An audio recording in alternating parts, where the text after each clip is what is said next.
እንተዋወቃለን ስለ ስራው እንታወቀን ነው በዚህ አላልፈም እና አሁን የምነግርህ አንዳንድ ቁጥሮች ሚስጥሮች የምነግርህ ነገር አለ በግል እንድታነጋግረኝ ፈልጋለሁ እንደው በቁጥር ስሌት መከራችንና ጣራችን የሚቆመው መችኛው ዘመን ላይ ነው ሚስጥሩ እዚህ ጋር ነው ያለው እንደዚህ የተሰራብን ነገር በቁጥር ስርዓት አውቋል ታውኒ ቁጥር ና ብለው ኬት ይመጣልኛል በጣም ጥሩ አንተ በምን ጥበብ ነው የምትጠራው ኃይሌ አሉ እግር ጭንቅላት አይሆንም አለው ለሚሰማ ሰው ጥንቆላ ነው ቢሉ ምንድነው የምትለው ጠንቋይነ አባይ ጠንቋይነ ሁለተኛው ሰኔ የአማራ ክልል አመራሮች እንዲገደሉ ሆነ ተመልከት ነገሮች እንዴት እንደሚሄዱ ማለት ነው ሶስተኛው ሰኔ ምን አልከኝ ስለራሴ ያለቀም ቁጥር እናንተ በፈጣሪ እኔ እንደዚህ በዚህ ስለማላምን የኔን አታገናኙ የራስሳ ስንዴ ብለን ስንጽፍ በሶስት ፊደል ነው የተዋቀረው ማለት እዚህ ጋር ነው ሚስጥሩን እንግዲህ የምታዩት በፈልገው ማለት ነው ኢትዮጵያ የምትተራመስበት ሚስጥር ቁጥር ነው ማለት እንችላለን ወያኔ ስንት ዓመት ተዋጋች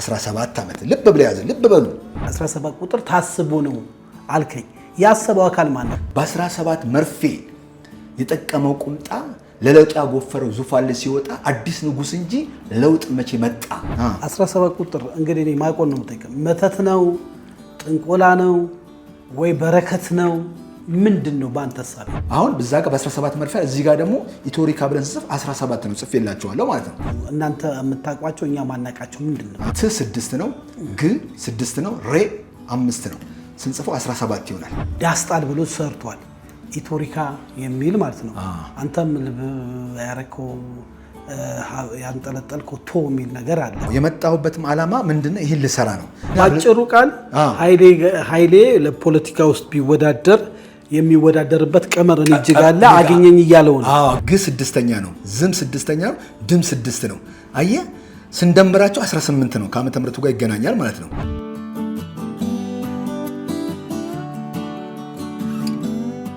ሰላም ጤና ይስጥልኝ ውድ የሀሌታ ሚዲያ አድማጭ ተመልካቾቻችን ሰላምና ፍቅርን ተመኘው ተሾመ ሽፈራው ነኝ ሀሌታ ሚዲያ ለእናንተ ይጠቅማሉ የምንላቸውን ሀሳብ የምናቀርብበት ሰዓት ነው ያው ሀሌታ ሚዲያ የእናንተ ሆኖ ሰብስክራይብ ላይክ ሼር ኮሜንት ማድረግ እንዳይረሳ ዛሬም ለየት ባለ ሀሳብ አንድ እንግዳ ስቱዲዮ ጋብዣለሁ እንግዳችን ራሱን ያስተዋውቅልንና ወደ ውይይታችን ገባለን እንግዳችን ራስን አስተዋውቅልን እሺ አመሰግናለሁ የድል ሰጠኝ ስሜ ዳንኤል ሌራ ይባላል በግል ስራ ነው የምተዳደረው እና አንድ ስጦታ አለኝ በስጦታ ምክንያት ነው የመጣሁት ማለት ነው ሰዎች ያንን ሐሳብ እንዲረዱኝ በደንብ ህብረተሰቡ ውስጥ ለማስረጽ ነው የመጣሁት ምንድነው እኔ ኢትዮጵያዊ ነኝ ስለዚህ ኢትዮጵያ ደግሞ የራሷ ፊደል የራሷ የዘመን አቆጣጠር የራሷ ስርዓት አላት ማለት ትልቅ ሀገርም ከአፍሪካ ከዓለምም ብቸኛ የዘመን አቆጣጠር ፊደል ያላት ነውና ይሄ ፊደሏን ይሄን የምትመለከቱት የፊደል ገበታ ነው ይሄን ፊደሏን ቁጥሯን እያንዳንዱን ነገር ወደ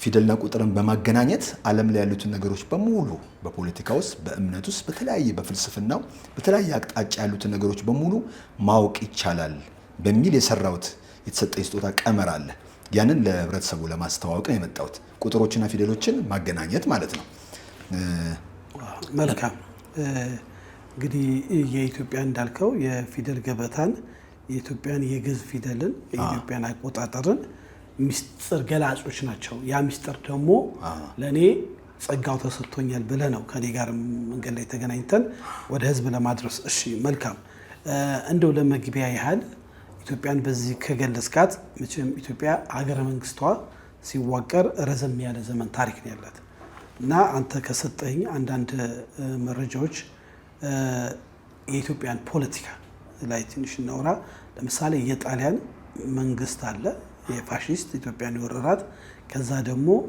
የኃይለ ሥላሴ ማለ ከዛ ደርግ ወያኔ እስካሁን እስካለው ብልጽግና የሚሄድ የራሳቸው አገዛዝ አላቸው እነዚህን በፊደል ገበታ በእሳቤ ሚስጥራቶችን ፈታተ ሰተኛልና እስቲ ከጣሊያን እንጀምር የጣሊያን ወረራ ባንተ ስነ አፈታት እንዴት ይፈታል በብዛት ቀኝ ገዢዎች ወደ ሀገራችን የሚመጡት ባህላችን እምነታችን ያለን ነገር ሁሉ ነጥቀውን ያለን የተፈጥሮ ሀብታችን ለመዝረፍ ነው እና እንደዛ ለማድረግ ነው የሚመጡት ማለት ነው እቺ ሀገር ደግሞ እንደምንመለከተው የሁሉም የቤተ እምነት ያለባት አባቶቻችን መልካም ነገር ያቆዩልን ሀገር ስለሆነ እግዚአብሔር ያግዛቸዋል ይረዳቸዋል እና ሲመጣ ጣሊያን ሲመጣ ከጣሊያንና አጤ ሚኒሊክ ወይ ጣይቱ ኢትዮጵያውያን በጠቅላላ ብሔር ብሔረሰቦች ተዋግተው ያሸነፉበት ዋናው የውጫሌ ውል አንቀጽ 17 ነው። በዛ ምክንያት ነው ጸቡ ማለት የተነሳው ማለት ነው።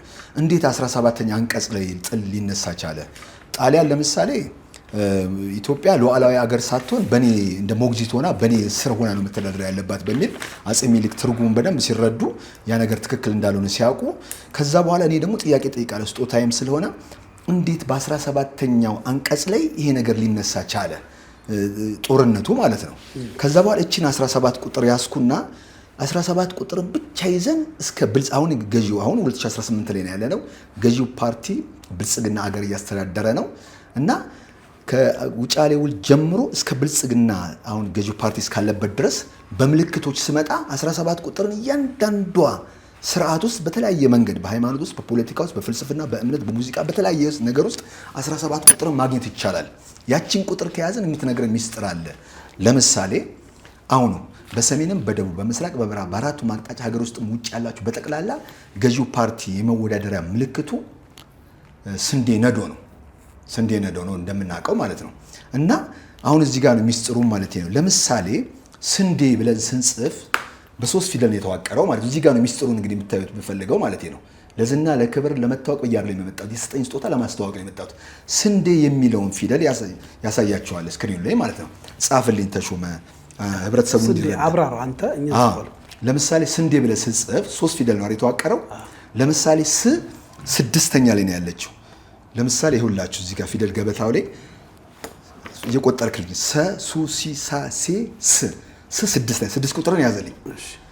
ቀጥሎ ደግሞ ን ነው አይደለ? ን ስንተኛ ነው? ነ ኑ ኒ ና ኔ ን 6ኛ ነው 6 ቁጥር። ከዛ የመጨረሻው ደግሞ ዴ ነው አይደለ? ዴ ስንተኛ ነው? ደ ዱ ዲ ዳ ዴ 5ኛ ላይ ነው ያለው። አንድ ላይ ስደምሩ ስንት ሆነ? 17 ሆነ። 6 እና 6 12 5 ጨምርበት 17 ሆነ ማለት ነው። አየህ ከሚኒሊክ ጀምሮ ያለውን በዚህ ይህችን አሁን በዚህ ቁጥሮችና ፊደሎችን ሳገናኛቸው አንድ ይዋቀሩን አንድ ቁጥር ይሰጡኛል። ሙሉ መረጃውን ተሾመ ስክሪኑ ላይ ያስቀምጣል። ግን እኛ እንጠይቃለን። አሁን 17 ቁጥር ላይ እናተኩር። 17 ቁጥር የውጫሌ ውል አንቀጽ 17 ችግር እንደፈጠረ ያው ይታወቃል። 17 ቁጥርን ስንፈታው ብለ 17 ቁጥርን ቁጥር ብቻ አይደለም ከጀርባው ብዙ ሚስጥራቶች አሉ ብለሃል። እስቲ አሁን ለምሳሌ ከውጫሌ ውል ጀምረ የ17 ቁጥር ሚስጥርን እስከ ኃይለ ሥላሴ እስከ ደርግ በቀደም ተከተል ውረድልን ለማወቅ ፈልገን። በጣም ጥሩ። አይ እዚህ ጋር በደንብ ተከታተሉኝ። በጣም አድማጭ ተመልካቾች ብታስተውሉ የምፈልገው በጣም ተከታተሉኝ ማለት ነው። ሚኒሊክ አሸንፈው እግዚአብሔር ረድቷቸው ብሔር ብሔረሰቦች ጠቅላላ ሄደው ካሸነፉ በኋላ ድል ካደረጉ በኋላ ማለት ነው በ17 ቁጥር የመጣውን ችግር ከቀረፉ በኋላ ቀጥሎ ይሄ 17 ቁጥር ዝም ብሎ ይመጣል። ቀጥሎ ኃይለ ሥላሴ ላይ 40 ዓመት ቆይተው ትጥቃቸውን የተለያየ ነገራቸውን ትርክቶችን አዘጋጅተው 40 ዓመት ሲቆዩ ግን ስንቅ፣ ትጥቅ፣ ዘመናዊ መሳሪያ ሁሉ አስተካክለው ቆዩ ማለት ነው። ለምንድን ነው የተሸነፍነው ብለው የተሸነፉበትን ምክንያት ገምግመው አንደኛ ኢትዮጵያ ኦርቶዶክስ ቤተክርስቲያን የምትባል ተቋም አላት። እምነት ሚኒሊክ ሲጠሩ በእምነት ነው ሁሉን ያስተባበሩት። ማርያምን እንዳትጣላኝ የበደልኩ የለም እያንዳንድ ወይራይሉ ላይ ከተጠብቀኝ ነው ያሉት ማለት ነው። እምነት ያሰባሰባቸው ደግሞ በአማራ ክልል ውስጥ ደግሞ እሳቸው የመጡበት አካባቢ ደግሞ እዛ ስለነበረ ይሄ አማራ የሚባል ብሔረሰብን እንዴት አድርገን መምታት እንዳለብን ማሰባሰብ፣ የሚያሰባስበውን አከርካሪውን መምታት የነሱ ስትራቴጂ ነው። ከዛ በኋላ እያንዳንዱ እምነቱን ይሄ አማራ የሚባል ብሔረሰቦችን ትግሬውን፣ ኦሮሞውን፣ አማራን መበታተን አንድ ከሆኑ አሸንፈውናል። ከበታተናቸው ግን ከከፋፈልናቸው እንመታቸው ነው። ስለዚህ ትርክት ታዘጋጁ ሁሉ ነገር ይሄን ነገር ሲሰሩ ይሄን ነገር ሲያዘጋጁ እኔ በቀመር አመጣዋለሁ ማለት ነው። ከዛ በኋላ ምን አደረጉ? 40 ዓመት ቆይቶ አልመጡም። ኃይለ ሥላሴ ነበሩ ስልጣን ሚኒሊክ አልፈው ነበረ። ኃይለ ሥላሴ ስልጣን ላይ እያሉ ልክ ኃይለ ሥላሴ አርበኞች በዱል በጎደር እየተዋጉ እያለ ኃይለ ሥላሴ ወደ ጄኔቭ ሄደው የተባበሩት መንግስታት ማህበር ነው ማህበር ብለን ስንጽፍ እዛ ላይ ያለላችሁ 17 ነው የሚሆነው ማለት ነው። ማ4 ነው፣ ህ6 ነው፣ በ1 ነው፣ ር6 ይጽፍላችኋል እና ማህበር 17 እና የተባበሩት መንግስታት ደግሞ 17 ነው የዩኤን ማለት ነው። ከዛ በኋላ እንምጣ። ከዛ በኋላ ካሉት ብሔር ብሔረሰቦች መካከል በሰሜን አቅጣጫ ያሉ ውድ ኢትዮጵያውያን ትግራይ ላይ ያሉ ጥቂት ባንዳዎችን አዘጋጁ ማለት ነው። ትግራይን አይወክል ጥቂት ባንዳዎች ለምሳሌ ከትግሬ ከሚለው ትግሬ ብለን ስንጽፍ አሁን እሱን ጻፍልኝ ለማረጋገጥ ማለት ነው። ት6 ነው፣ ግ 6 ነው፣ ሬ 5 ነው ስንጽፈው 17 ይሆናል። ተመልከቱ። ከነዛ ከትግሬም ብሔረሰቦች ይሄ ወያኔ የሚባል ድርጅት እነሱን አዋቀሩ ማለት ነው። ትርክት በእነሱ በመፍጠት ማለት ነው። ወያኔ ትግሬ የሚለውን 17 ነው። ወያኔ ስንት ዓመት ተዋጋች? 17 ዓመት። ልብ ብለው ያዘ። ልብ በሉ። ደርግ ስንት ዓመት ገዛ? 17 ዓመት ገዛ። ከዛ ኢህአዲግ ደርግ ወድቆ ደግሞ ኢህአዲግ ሲመጣ ኢህአዲግ 27 ዓመት ገዛ ማለት ነው። 17 እና 27ን እዛ አስቀምጫለሁ። በጎን ደምረው 17 እና 27 ስንደምረው ራሱ ተቀምጦላቸው ለዛ ላይ ማለት ነው 17 ይሆናል። 17 ይሆናል ማለት ነው። ከዛ በኋላ የብሔር ትርክቱን እያንዳንዱ ስል ለምሳሌ ስክሪኑ ላይ ያሳዩት ዋለልኝ የሚባል የተማሩት እንቅስቃሴ አውራ ዋለልኝ ምን ብሎ ተነሳ? ዋለልኝ ብለን ስንጽፍ ራሱ አለ እዚህ ላይ ዋለልኝ 17 ነው። ዋ 4 ነው። ለ 1 ነው። ለ 6 ነው። ያንን ስንሄድ እያንዳንዱ ነገር ዋለልኝ 17 ይሆናል አስቀምጬላችኋለሁ።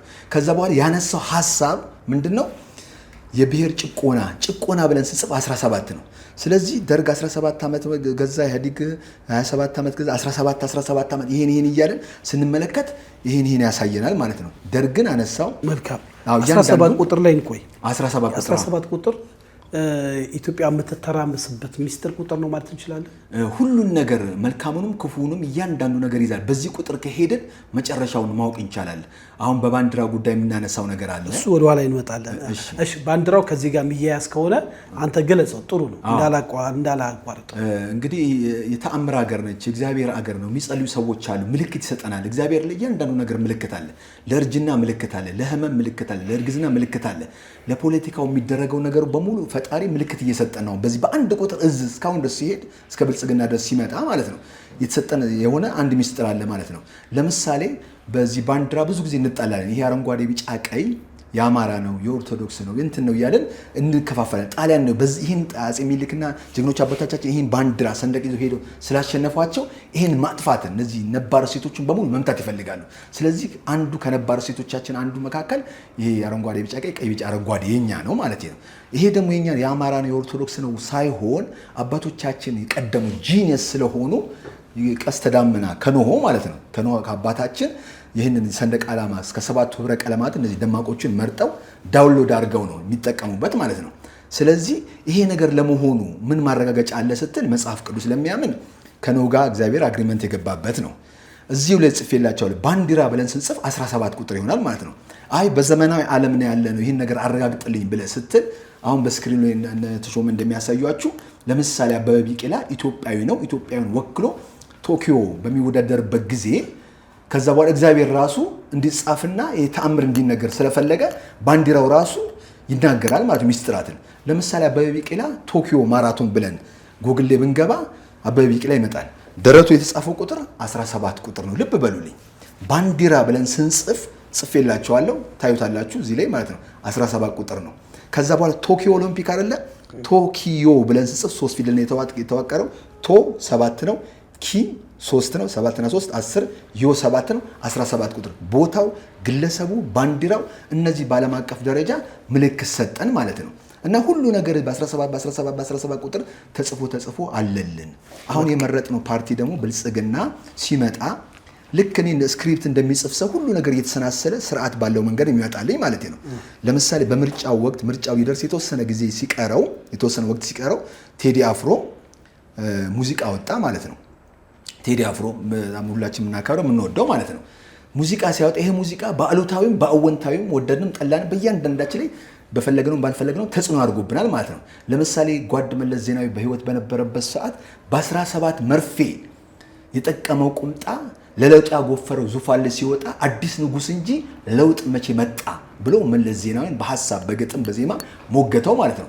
መለስ በዛ ተናዶ የተፈጠረውን ነገር እናውቀዋለን ማለት ነው። ስለዚህ 17 ቁጥር 17 የሚል መርፌ ፊልም አለ እና ይሄ ቁጥሮች እንደዚህ የተሰናሰሉ የሚሄዱ ከዛ በኋላ በ97 ነው እንግዲህ ከምርጫው በፊት ነው ይሄን አልበም የለቀቀው። አልበሙ እንትኑን እናውቀዋለን ምን አይነት ተጽዕኖ እንዳመጣ ክሊፑ በጠቅላላ ማለት ነው። ክሊፑ ላይ ደግሞ ይሄድና ደግሞ በወገን ያለቀ በወሲብ እሳት ሲል ደግሞ ስለ ኤርስን ያመለክታል ማለት ነው። ኤርስ ብለን ስንጽፍም 17 ቁጥር ያመለክታል ማለት ነው። ሁሉም ወረቀቱ ላይ ተጽፎላቸዋል። እናንተ አሁን እዚህ ጋር ተሾመም መጠና አድርገን ሀሳቡን ማቅረብ ስላለብን እናንተም እንዳይዛዛ እያንዳንዱ ነገር እዚህ ላይ ስላለ እኔም ብዙ መናገር አይጠበቅብኝም።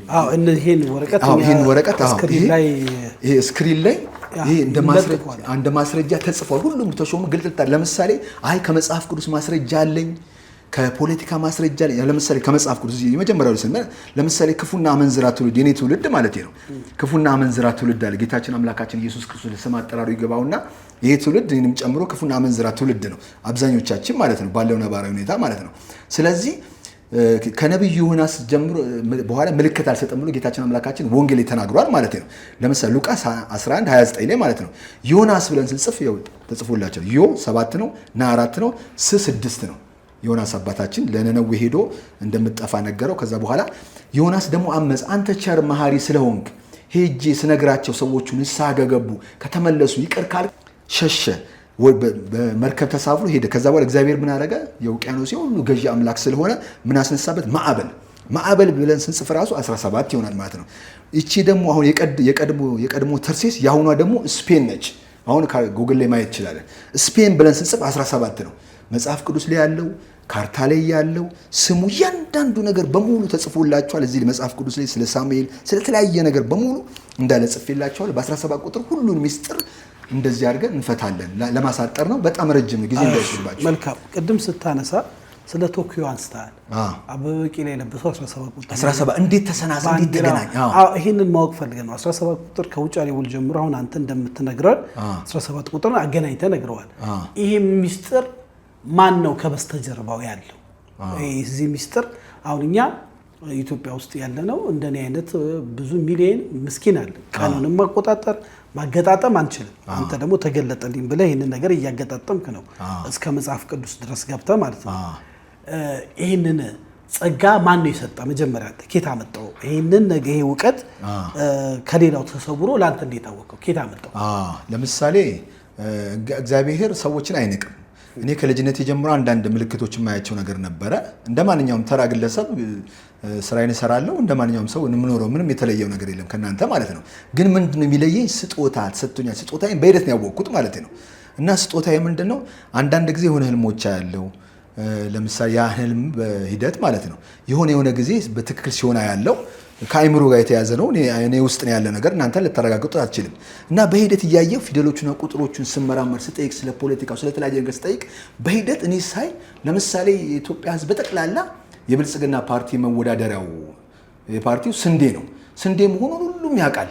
እኔ ደግሞ ከዛ ህዝብ መካከል ስንዴ ብቻ ሳይሆን ከስንዴው ጀርባ ቁጥር እንዳለ አያለሁ። አሁን ልዩነቱ እዚህ ጋር ነው ማለት ነው። ስጦታ የሰጠኝ እግዚአብሔር ነው፣ ፈጣሪ ነው፣ ከኔ አይደለም። የሚገርም ስጦታ ነው። እና እኔና ተሾመ አንድ ወር ቁጭ ብናወራ አንጨርሰውም ያለውን ነገር የተሰጠኝ ነገር ማለት ነው። አይ እምነት ከየትኛው እምነት ዘውግ ነህ? ክርስቲያን ነህ? ሙስሊም ነህ? ዋቅፌማ ነህ? ወይ ደግሞ ማናቀው የራስ እምነት አለ? እኔ በክርስትና ዘውግ ውስጥ ነው ያለሁት ማለት ነው። በአብ በወልድ በመንፈስ ቅዱስ አንድ አምላክ አምናለሁ። በመጽሐፍ ቅዱስ አምናለሁ። በክርስትና ዘውግ ነው የያዝኩት ሀሳብ። የኦርቶዶክስ ገዢ ሀሳብ፣ የፕሮቴስታንት ገዢ ሀሳብ፣ የካቶሊክ ገዢ ሀሳብ የሁሉም ስለሆነ ሁሉንም አጠቃላይ መጽሐፍ ቅዱስ ላይ መሰረት የሆነው ደግሞ ይሄን ፊደልና ቁጥር የምታገኝ የኢትዮጵያ ኦርቶዶክስ ቤተክርስቲያን ይሄን አገናኝታ አባቶች ይሄን አሰናስለው ስላስቀመጡልኝ ስለ ሁሉም አመሰግናለሁ። ሁሉም ቤተ እምነቶች ላይ መልካም አመለካከትና መልካም እይታ ነው ያለኝ። አሁን ይሄ ተሰጠን ምንድነው? ቁጥር ቀመር ነው። ዓለም ሁሉ የሚተዳደርበት በቁጥር ስርዓት ነው። ቁጥርና ፊደል ሲገናኝ የሚሰጠን ሚስጥር አለ። ይሄ ሚስጥር እንወቅ። በዚህ ዘመን ሚስጥር አለኝ የሚል ሁሉ ይውጣና ለፖለቲካው፣ ለቤተ እምነት ላሉት ለአንዳንድ ችግሮች ለተለያየ ነገር መፍትሄ ለማምጣት ነው የመጣሁት ማለት ነው። እዚህ ጋር ስመጣ ይሄ ነው ጉል ተጻፈ ተደረደረ ያቀረብ ነው። ከዛ በኋላ መጨረሻው ምን ይሆናል? አሁን ይሄን መጨረሻ ትጠይቀኛለህ። አሁን የ17 ቁጥር እየሄደ ምንድን ነው የሚያመጣው? ምንስ አሉታዊም አወንታዊም ነገር አለ? አሁን ብዙ ነገር አለ። አንዳንድ ሰዎች ብድግ ብለው የኢትዮጵያ ኦርቶዶክስ ቤተክርስቲያን ይሰድባሉ። ቤተክርስቲያኑ አንዳንድ ሰዎች እንድትሰደብ የሚያደርጉ ሰዎች በመካከል ተጠለው አሉ። እነሱን ስንሰድብ ሙሉ ቤተ እምነቷን የምንሰድበው እና አንዳንድ ሰዎች ደግሞ ጥቂት የፕሮቴስታንት ቤተ እምነት የሚያደርጉትን አንዳንድ ድርጊቶች የምናውቀው ማለት ነው። ያን ሁሉም ቤተ እምነት ውስጥ እንደዛ ያደርጋሉ ማለት አይደለም። ጥቂት ሰዎች የሚያደርጉትን ነገር እየተነሳን እንደዛ ማድረግ የለብንም እና ቤተክርስቲያኗ ይህን ቁጥርና ፊደል የዘመን አቆጣጠር መልካም ነገር አቆይታልናለች። ከዚህ በኋላ እኛ ልጆቿ አባቶቻችን ብዙ ነገር ሰርተው ከጠላት ጋር ተዋግተው ፊደል ቀርጸውልን ስርዓት፣ ህግ፣ ደንብን፣ መመሪያን አስተካክለው አልፈዋል። በዚህ ዘመን ደግሞ እኔ ዲጂታል ዓለም ውስጥ ያለው ግለሰብ ዳንኤል ሌራ እግዚአብሔር ወደዚህ ምድር ያመጣኝ እንድበላ እንድጠጣ ዝም ብዬ እንድኖር ሳይሆን የአባቶቻችን ጥያቄ ሰምተን እነሱ ይህን ሰርተው ካለፉ እኛ ምን እየሰራ ነው የምናልፈው እና የሚለውን ነገር በዚህ ቁጭትን እና ብስጭት እና ኦሮሞዎችን የሚሰድቡ ትግሬዎችን፣ አማራ ብሔሮችን የሚሰድቡ ነገር በሙሉ ሚስጥሩ እዚህ ጋር ነው ያለው። እንደዚህ የተሰራብን ነገር በቁጥር ስርዓት አውቀዋል። እንደው እዚህ ጋር ዳኒ 17 ቁጥር እንግዲህ እኔ ማቆን ነው የምጠይቀው። መተት ነው ጥንቆላ ነው ወይ በረከት ነው ምንድን ነው በአንተ ሐሳቤ? አሁን ስታገናኘው ለምሳሌ የአበበ ቢቂላን ቅድም አቋረጥ 17 ቁጥር ታስቦ ነው አልከኝ። ያሰበው አካል ማን ነው? 17 ቁጥር ደስ ይለኛል ብሎ አበበ ቢቂላ በህይወት ቢኖር ወይ የተናገረው ካለ ልንጠይቅ እንችላለን። በጊዜው ኢትዮጵያ ባንዲራ ያስለነበረ ነው ያደረገውና እንዴት አገናኘው ብዬ ነው። እንዴት አገናኘው? እንዳልኩ እያንዳንዱ ነገር ሲደረግ አውቀ ነው አይደለም። እያንዳንዱ ነገር ሲሄድ በሂደት በተፈጥሮ ስርዓት ውደት አንደኛ መጀመሪያ ሰዎች ሊገነዘቡት የምፈልገው ነገር ቁጥሮች ባለቤቱ የቁጥር ባለቤት ራሱ መለኮት ልዑል አምላክ እግዚአብሔር ነው። ቁጥሮችን የፈጠረው እሱ ነው። በመጀመሪያው ቀን፣ በሁለተኛው ቀን፣ በሶስተኛው ቀን፣ በአራተኛው ቀን ያለ የቁጥር ስርዓት ህግና ደንብ መመሪያ ያወጣው ፈጣሪ ነው። አንዳንድ ሰዎች ቁጥሮችን ሰይጣን ቁጥር የለውም ሲጀመር ይኮርጃል። ኮርጆ የእግዚአብሔርን ስርዓት ለማበላሸትና የሰዎችን ስርዓት ለማበላሸት ይጠቀምበታል እንጂ ቁጥር የእግዚአብሔር ነው። ስለዚህ ባለቤትነቱ እግዚአብሔር ነው። ስለዚህ አሁን እዚህ ጋር እኮ ሲነግረን አሁን እዚህ ጋር ሳስቀምጥላችሁ እንደምታዩት ማለት ነው በ17 ቁጥር ዮናስን ጠቀስኩ። በ17 ቁጥር ደግሞ ለምሳሌ ሳሙኤል ብለን ስንጽፍ መጽሐፍ ቅዱስ ላይ ጠቅሼላችኋለሁ። አንደኛ ሳሙኤል ምዕራፍ 10 ላይ ማለት ነው። ሳሙኤል የእግዚአብሔር ነብይ ነው። በመንፈስ ቅዱስ ተነድቶ ዘይቱን ይዞ አገር እንዲያስተዳድር እንዲመራ ስርዓት እንዲያስቀምጥ ምን አደረገ? ሳኦልን ልንግስና ሊቀባው ሲሄድ ማለት ነው። ከዛ በኋላ ሳኦልና ሳሙኤል ሲገናኙ ስማቸው ሁለቱም 17 ነው የሚሆነው ማለት ነው። ይሄ ቁጥር ሲመጣ ስርዓት ባለው ነገር አሁን ባለው ብልጽግና የሚሰራቸው መልካምና ጥሩ ነገሮች አሉ። አንዳንድ ደግሞ በሚሰራበት ሰዓት ደግሞ የሚሳሳታቸው ነገሮች ያላያቸው ነገሮች አሉ ማለት ነው። ያንን ነገር ቁጭ ብለን ከመሳደብ ከመተረብ ይልቅ የሰራውን ስራ ጥሩ ነው እግዚአብሔር ይመስገን በርታ ልንለው። አንዳንድ ደግሞ ሲሰራ ሲንቀሳቀስ ደግሞ ብዙ ያየዋቸው ስህተቶች አሉ። እነዛ እንዴት አድርገን ማረቅ ማስተካከል እንዳለብን ከዚህ በኋላ በፖለቲካው ስርዓት ውስጥ ማለት ነው እኔ የመጣሁበት ዋናው ዓላማ ምንድን ነው? ለምሳሌ ኃይለሥላሴ ስልጣን ሲለቁ በግድ ማለት ነው በደርግ በኩል ስልጣን ሲለቁ የተገደሉ የታሰሩ ሰዎች አሉ። በ17 ዓመት ወያኔም ስልጣን እንደዚህ ስልጣን መፈራረቅ አዳዲስ ስርዓት ሲመጣ የስርዓት ለውጥ ሲመጣ ሰዎች ይታሰራሉ፣ ይፈናቀላሉ፣ ይገደላሉ፣ ይሞታሉ፣ ይታሰራሉ፣ ከሀገር ይሰደዳሉ ማለት ነው። ይሄ ነገር እየቀጠለ እስካሁን ድረስ መጥተናል። ይሄ ነገር በዚህ በብልጽግና ዘመን መቆም አለበት። እንዴት ነው የምናቆመው? አሁን የብልጽግና አመራሮች በእርጅናም በህመምም ፓርቲው ደግሞ እስከተወሰነ ጊዜ የእግዚአብሔር እንትን አይደለም። እግዚአብሔር ብቻ ነው የማይወርደው ስልጣኑ የማይለቀው ማለት ነው። ፓርቲው ከተወሰነ ጊዜ በኋላ ስልጣኑን ያው የኤክስፓየር ዴት አለው ያበቃል ማለት ነው። ከዛ በኋላ የሚከሰተው እንደ ደርግ የሚታሰሩ ሰዎች አሉ፣ የሚፈናቀሉ ሰዎች፣ ሀገር ለቀው የሚወጡ ሰዎች አሉ። የተለያየ ችግር ልክ ስራውን ሰርተው ሲጨርሱ በዛ አመራር ላይ የነበሩ አሁን በፓርቲ በብልጽግና በትላልቅ ስልጣን ላይ ያሉ ሰዎች በሙሉ ልክ ስልጣናቸውን አስረክበው ሀገራቸው በሰላም እንዲኖሩ ማለት ነው ያንን ስርዓት ለማንበር ነው የመጣሁት ማለት ነው። ስለዚህ እግዚአብሔር ደግሞ ሰዎች ሲፈናቀሉ፣ ሲደሙ፣ ሲቆስሉ ብዙ ረሃብ ችግር ኢትዮጵያ ውስጥ ስላለ ይሄን ነገር ለማስተካከል ይሄን ቀመር ሰጥቶኛል። አሁን ምንድነው የስም ዝርዝር አምጥቻለሁ። ትላልቅ ሰዎችን እፈልጋለሁ ተጽዕኖ የሚያደርጉትን ሰዎች ማለት ነው። እንገባለን ስቴፕ ባይ ስቴፕ። አሁን ለምሳሌ 17 ቁጥር ላይ ያለ ነው። 17 ቁጥር ስለ ቁጥር ነው። ከፊደል ጀርባ ያሉ ቁጥሮች ሚስጥር አላቸው እያልከን ነው። ለምሳሌ እስከ 5 ጄኔሬሽን ማለት ነው። AI ቴክኖሎጂ እጃችን ላይ ያለው ስልክ፣ ፋይዳ ካርድ፣ ሁሉ ነገር ከቁጥር ጋር የተያዘ ስልክ ቁጥርም ስልክ ቁጥር ነው እና ቁጥር ፊደል ዝም ብዬ ሳነብ አበበ በሶ በላ ብል አበበ በሶ ላይ በላ ይችላል ማለት ነው። በቁጥሩ ስንሰራው ማለት ነው። ሚስጥሩ ሌላ ሊሆን ይችላል። ቅድም ብለህናል። አበበ ቢቂላ ላይ አልመለስክልኝም። ለአበበ ቢቂላ ያ ቁጥር ሆን ተብሎ ነው የተሰጠው። አበበ ቢቂላ ካልተሳሳትኩ 11 ቁጥርም አድርጎ የሮጠ ይመስለኛል እና እንዴት ይሄንን አገናኘው ብዬ ነው። አይጋጭም? ሁለቱም 11 አመጣላለሁ። 11 ቁጥርን 17 ማድረግ ይቻላል። 17 ቁጥርን 24 ማድረግ ይቻላል። መጨረሻ ላይ ጠቀላቸው ሁለቱ ያደረጋቸው ምልክቶች ስለሆኑ ማለት ነው። 11 ቁጥር ራሱ 17 ይሆናል። 17 ቁጥር 11 እንዴት ነው እንደዛ ነው? 11 ነው አንድ ነው። ያ ደግሞ 1 እና 7 ነው። እንዴት ነው? እንዴት ቅድም ወደዛኛው እንትን አራራል እንደው በቃለ ታይማችን ለምሳሌ እዚህ ጋር ቅድም የሰጠው ማለት ነው ይሄኛውን ከዛ ጋር ለምን ለማምጣት እንዳይምታታብና እሺ ለምሳሌ ከዛኛው እንትኑ ጋር እንዳይሄድም መጨረሻ መልሰዋለሁ። መጨረሻ መልሰዋለሁ። ከዚህ ከኢሉሚናት ጋር ስላያያዝኩትና ከእንትን ጋር ስለሚሄድ እሱን በቃ እኔ ነኝ ያጠፋሁት። አንድ ጥያቄ ልጠይቅ። ስለ አርት ስለ እምነትም የሰጠኝ ወረቀት አለ። ስለ ሃይማኖቶች፣ ስለ ሙዚቃ ላይ ትንሽ እንቆይ። ለምሳሌ ቴዲ አፍሮ በ17 መርፌ የተጠቀመው ቁጣ የሚለው አነጋጋሪ የሆነ ስራ ነው። አሁን ደግሞ ዳስጣል ብሎ ሰርቷል። ኢቶሪካ የሚል ማለት ነው። አንተም ያረከው ያንጠለጠልከው ቶ የሚል ነገር አለ። ኢቶሪካ ቶ አነጋጋሪ ነውና ሚስጥራዊ ነገር ነው፣ ቁልፍ ነው፣ መክፈቻ ነው የሚሉ ሰዎች አሉ። ቴዲ ሙዚቃን ይሄንን ከመናፍስታዊ ወይንም ደግሞ አንተ ከምትላቸው ነገሮች ጋር ግንኙነት አላቸው? በደንብ አድርገን ሲናወራ በዚህ ጉዳይ ነው። ሁሉም ነገር ቁጥሮችን ይጠቀማሉ። ቁጥሮች እንግዲህ በአግባቡ ስንጠቀም እንደ ምልክትም ነው። አሁን ለምሳሌ እኔ ያው ግልጽ እንዲሆንላቸው ምንድነው ለማብራራት መንፈሳዊም ነገር ሁሉ ነገር ሁሉም ሰው ስለሚነካ ማለት ነው። ስለ መንፈሳዊ ነገር ብቻ ብታወራ መንፈሳዊ ሰዎች ብቻ ይሰሙሃል ማለት ነው። ሁሉም ሰው ውስጥ የተለያየ ነገር ስለተያያዝንና ስለ ሁሉ ነገር ስለምናቅ ስለ ሁሉም ለምሳሌ እንደ ምልክት ማለት በ17 ጠቅላይ ሚኒስትር መለስ ዜናዊ በነበረበት ሰዓት በ17 መርፌ ብሎ ቴዲ አፍሮ ዘፈነ ማለት ነው። 17 ቁጥር እዛ ጋር አነሳ። እንዴት ደግሞ መለስ ዜናዊ አልፎ አሁን ደግሞ ዋናው ሀገራችን የሚያስተዳድረው ዶክተር አብይ አህመድ አሊ ነው። ልክ እሱ ምርጫ ሊያደርግ የተወሰነ ኢትዮጵያ ምርጫ ሊያደርግ የተወሰነ ቀን ሲቀረው ደግሞ ቴዲ አፍሮ አልበም አወጣ ማለት ነው። አልበም ሲያወጣ የአልበሙ መጠሪያ ስም ኢቶሪካ ነው። ኢቶሪካ የሚለው አሁን በዛ ጋር በ17 መርፌ እዚህ ጋር ደግሞ ኢቶሪካ ብለን ጽፍ 17 ነው ጽፌላችኋለሁ ማለት ነው። እንዴት ያና ይሄ ተገጣጠመ ፊደሉና ቁጥሩ እንዴት በዛ በመለስም ጊዜ አንስቷል በአብይም ጊዜ አነሳ ማለት ነው። ከምርጫው ጋር ተያይዞ ማለት ነው። እና እንደዚህ የሚያያዙ ነገሮች አሉ። አሁን ምንድነው ዋናው ታርጌቴ ምንድነው ዘፈንም ማስተዋወቅ እንትን መጥራት ሳይሆን ቁጥሮቹ ፖለቲካም ያነሳል።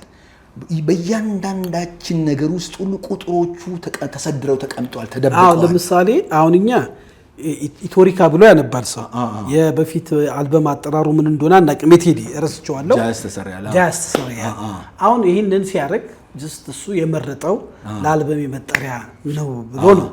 እና ከበስተጀርባው ሚስጥራዊ አሰራር አለ እያልከን ነው እኛ ማናውቀው እሱ የሚከተለው ወይንስ እንደ ሌላው ኢትዮጵያዊ ስለወደደው ነው? አሁን አንተ እያልከን ያለው እኮ ይሄ ቁጥሩን እናንተ የሚነገራችሁ ነው እንጂ የምታዩት ከበስተጀርባው ብዙ ሚስጥራቶች አሉ ነው የሚነገሩ ነገሮች።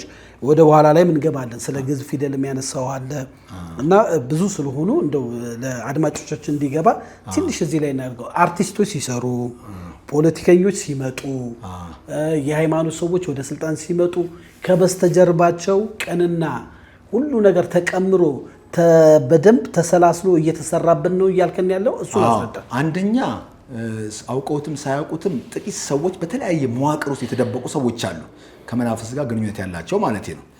በተለያየ ነገር በሸኔ በለው፣ በፋኖ በለው፣ በሻቢያ በለው፣ በወያኔ በለው፣ በብልጽግና በለው፣ በኦርቶዶክስ ቤተ እምነት ውስጥ በፕሮቴስታንት፣ በካቶሊክ፣ በሁሉም ቤተ እምነት ውስጥ የተለያየ እምነትን አስተሳሰብ ያላቸው ትክክለኛ አማኞች ለዓላማው ለቆሙለት ዓላማ በትክክል እንደሚታገሉ ሁሉ ለዛ ደግሞ ሲአይኤ የመረጣቸው በተለያየ መዋቅር ተናበው የሚሰሩ ጥቂት ሰዎች አሉ ማለት ነው። ደም እንዲፈስ፣ ግብር እንዲገበር፣ ብጥብጥ እንዲነሳ፣ የተለያየ ችግር እንዲፈጠር የሚሰሩ ጥቂት ሰዎች አሉ። እነዛ ከአጋንንት ጋር ከመናፍስት ጋር ግንኙነት ያላቸውና እነዛ የሚያሰሉት ነገር አለ። እነዛና እኛ እንተዋወቃለን። በቁጥርኛ ከበስተጀርባ እንተዋወቃለን ስለ ስራው እንተዋወቃለን ነው። በዚህ አላልፈም እኔ እኛና እነሱ እንተዋወቃለን ብላ አንድ እኛ ስትል እናንተን ብዙ ናችሁ። እነማን ናችሁ? እንዴት ተስተዋወቃችሁ? እናንተ የምታውቋቸው እኛ ማናውቃቸው ምንድነው? በጣም ጥሩ ነው። እኔ ቤቴ ቁጭ ብዬ ቀመር እሰራለሁ። ቁጥሮቹ ማለት ነው። ቁጥሮቹን እዛ ላይ ጽፌላችሁ ቁጥሮቹ እንትን ናቸው። ቁጥሮቹን ጠይቃቸዋለሁ። ቁጥሮቹ ማለት ነው። በእኔ የተሰጠኝ ጥበብ ማለት ነው። የሚሰራውን ስራ ስጠይቀው ቁጥሩ ለምሳሌ በጥንቆላ ዓለም አንዳንድ ሰዎች በጥንቆላ የሚጠነቁሉ ሰዎች መናፍስቶቹን ይጠሩና መናፍስቶችን መረጃ ይጠይቋቸዋል ማለት ነው። ገብቷል? መናፍስቶች ሁሉ ነገር ስለሚያው ያው የወደቀ መልአክ ስለሆነ አንዳንድ የተሳሳተም ትክክለኛ መረጃ ይሰጧቸዋል ማለት ነው። ከዛ ተነስተው ወደ ኡኖ ዓለም በሰዎች ቦዲ ሰውነት ያመጡላቸዋል ማለት ነው። የኔ የተለየው ነገር ምንድነው? በትክክል የሚደረገውን ነገር መሬት ላይ በቁጥርና በፊደል አስቀምጠዋለሁ ማለት ነው። ለምሳሌ እዚህ ጋር ጥያቄ ላንሳብህ። ቅድም እንድታልፉ ስላልፈለግኩ ነው። እኛና እነሱ ብለህ እንደምታወሩ ቁጥሮችን እጠራለሁ አልክ። ደግሞ አልክ ቁጥሩን የምትጠራው እንዴት አድርገህ ነው? ቁጥሩን እንዴት አሁን ቁጥር ና ብለው ኬት ይመጣልኛል? አንተ በምን ጥበብ ነው የምትጠራው? በምን መንፈስ ውስጥስ ሆነ ነው የምትጠራው? ይሄ ለሚሰማን ሰው ግልጽ ማድረግ አለብን፣ መጠየቅም ስላለብኝ። ሲመጣ ቁጥሮቹን የምጠራበት ምንድነው? የሆነ ነገር ሲደረግ ለምሳሌ አሁን ወደዛ ወደ ዋናው ሄደን ወይ እንገባለን። እሷ ላይ አድማልኝ አንዳንድ ለምሳሌ በመናፍስቱ ዓለም በተለያየ ነገር ውስጥ ሲደረግ መናፍስትን የሚያመልኩ ግለሰቦች አሉ። ለምሳሌ በመናፍስቱ ዓለም ማለት ነው። መናፍስቱን ሲታዘዙታል፣ መንፈሱ ያዛቸዋል። በዚህ ወር፣ በዚህ ቀን፣ በዚህ ዓመተ ምህረት፣ በዚህ ሰዓት ግብር እንዲያስገቡ ይነግራቸዋል ማለት ነው። ለምሳሌ ያ ግብር አቅራቢው አለ፣ ግብር የሚቀርብበት ነገር አለ። ቀኑ፣ ወሩ፣ ዓመተ ምህረቱ ለዛ ስርዓት መገዛታቸው ያ ነገር ሲደረግ በዓለም ላይ የሚደረግ ነገር ነው ማለት ነው። አሁን እነዚህን ቁጥሮች በማጠናበት ሰዓት ለምሳሌ ወደዛ ልንሄድ ነው፣ ወደ ኒውዮርክ፣ ወደዛ እንሂድ፣ ወደ ኒውዮርክ አንተ የተረዳውን ብቻ በቃ ለምሳሌ ወደ ኒውዮርክ እንሂድ ለማብራራትና ወይ እንመለሳለን ማለት ነው። ወደ ኒውዮርክ የኒውዮርክ ፍንዳታ 911 ማለት መስከረም 11 በዛ ላይ ያይዝላችሁ ነው። መልሼ ወደዚህ እመጣለሁ ማለት ነው። ይህ መስከረም 11 ጥቃት ከጀርባው ያቀነባበሩት የሚስጥር ማህበር ቢንላደንም ሙስሊሞችም ማር ለሚያፈነዱት ማለት ነው። እዚህ ጋር ስለ ሙስሊሞችም ጽፌያለሁ። እዚህ በ17 ቁጥር ሁሉም ስለ ራጉኤል፣ ስለ ሞሳድ፣ ስለ ታቦት ሁሉ ነገር ተጽፎላቸዋል። በ17 ቁጥር ሁሉ ነገር የሚመጣው እና ይህ ጥቃት የተከሰተው መስከረም 11 ነው። ልብ ብለህ እንዴት ቁጥሮቹ እንደመቀየራቸው ማለት ነው። መስከረም 11 ነው። አደጋው የደረሰበት የኒውዮርክ ከተማ በአሜሪካ 11ኛው ግዛት ነው። ከሰሜናዊ ማማ የተጋጨው የመጀመሪያው አውሮፕላን በረራ ቁጥር 11 ነው። በረራ ቁጥር 11 በውስጧ 92 ተሳፋሪዎች የነበሩባት ሲሆን ይህም 92 የሚለውን ቁጥር ወስደን ስንደምረው 11 ይሆናል። ከደቡባዊ ማማ የተጋጨው ሁለተኛው አውሮፕላን የበረራ ቁጥር 77 ነው ስትሆን በውስጧ 65 ተሳፋሪዎች የነበራት ሲሆን 6 እና 5 ስንደምረው 11 ነው። ጥቃቱ የተፈጸመበት በ9ኛው ወር በ11ኛው ቀን ሲሆን ይህም 911 11 ይሆናል። አጠቃላይ በተጠለፉት አራቱ አውሮፕላኖች ውስጥ 254 ተሳፋሪዎች የነበሩ ሲሆን ይህንም ሲደመር 2 ሲደመር 5 7 7 እና 4 11 ይሆናል ማለት መስከረም 11 የዓመቱ 254ኛው ቀን ነበረ። 2 ሲደመር 5 ሲደመር 4 11 ይሆናል። መንትያ ህንፃዎቹ ዲዛይናቸው 11 ቁጥር ነው። መስከረም 11 በኋላ ከዓመቱ ሊያልቅ 111 ቀናት ቀርተውታል። መስከረም 11 1990 እንደ አውሮፓ አቆጣጠር 41ኛው የአሜሪካ ፕሬዚዳንት ጆርጅ ሃርት ቡሽ በኢሉሚናቲ አዲሱ ዓለም ስርዓት ለመጀመሪያ ጊዜ በፓርላማ ውስጥ በይፋ ተናገሩ።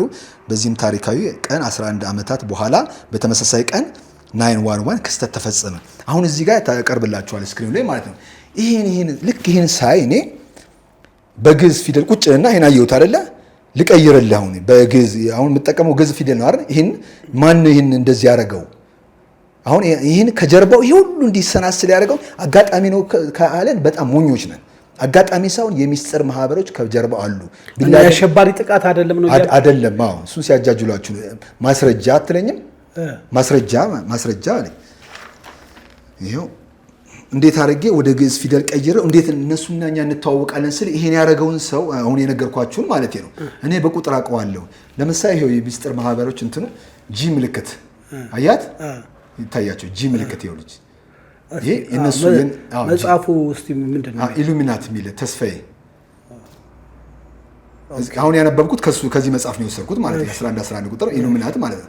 አሁን ይሄን ቁጥር ቁጭ ብለንና እነሱ እንተዋወቃለን ስል አሸባሪዎች እንደዚህ ያደረጉ ብለው ነው ያሉኝ። ከዛ ይሄን ጂ ነው አይደለ ምልክታቸው፣ ጂ ኮምፓስ ምልክት ማለት ነው። ይሄው ጂ 7 ነው። ይሄው እንዴት አድርጌ እንደምቀይረው በቁጥሩ ነው በቃ መተዋወቅ። ከዛ በኋላ ጂ ስንተኛ? ኤ ቢ ሲ ዲ ኢ ኤፍ ጂ ጂ ስንተኛ ነው? 7ኛ ነው። ተመልከት። በእኛ 7 ብለህ ጻፍ። ሰ 1 ነው፣ ባ 4 ነው፣ ት 6 ነው። 11 አልሆነም? 11 አልሆነም? ከዛ በኋላ 11 የሚለውን ደግሞ 11 የሚለውን በሀዝ ስንተነት ነው 24 ይመጣል ማለት ነው። ይህንንም እዚህ ላይ ይመጣል። እነዚህን ቁጥሮች 24ንም 11ንም 7ንም ያዙልኝ ማለት ነው። እንዴት ቁጥሮችን እንደማገናኛቸው እንዴት ቁጭ ብዬ ይሄን ነገር ምሰራው። ከዛ በኋላ ይሄን ካረጉ በኋላ ሲአይኤ በእኛ ሀገር ምን ይሰራል? አሁን በ17 ቁጥር እየሰራው ነው ብያለሁ ሁሉ ነገር ማለት ነው። አሁን እዚህ ጋር የመጣውበት ምንድን ነው?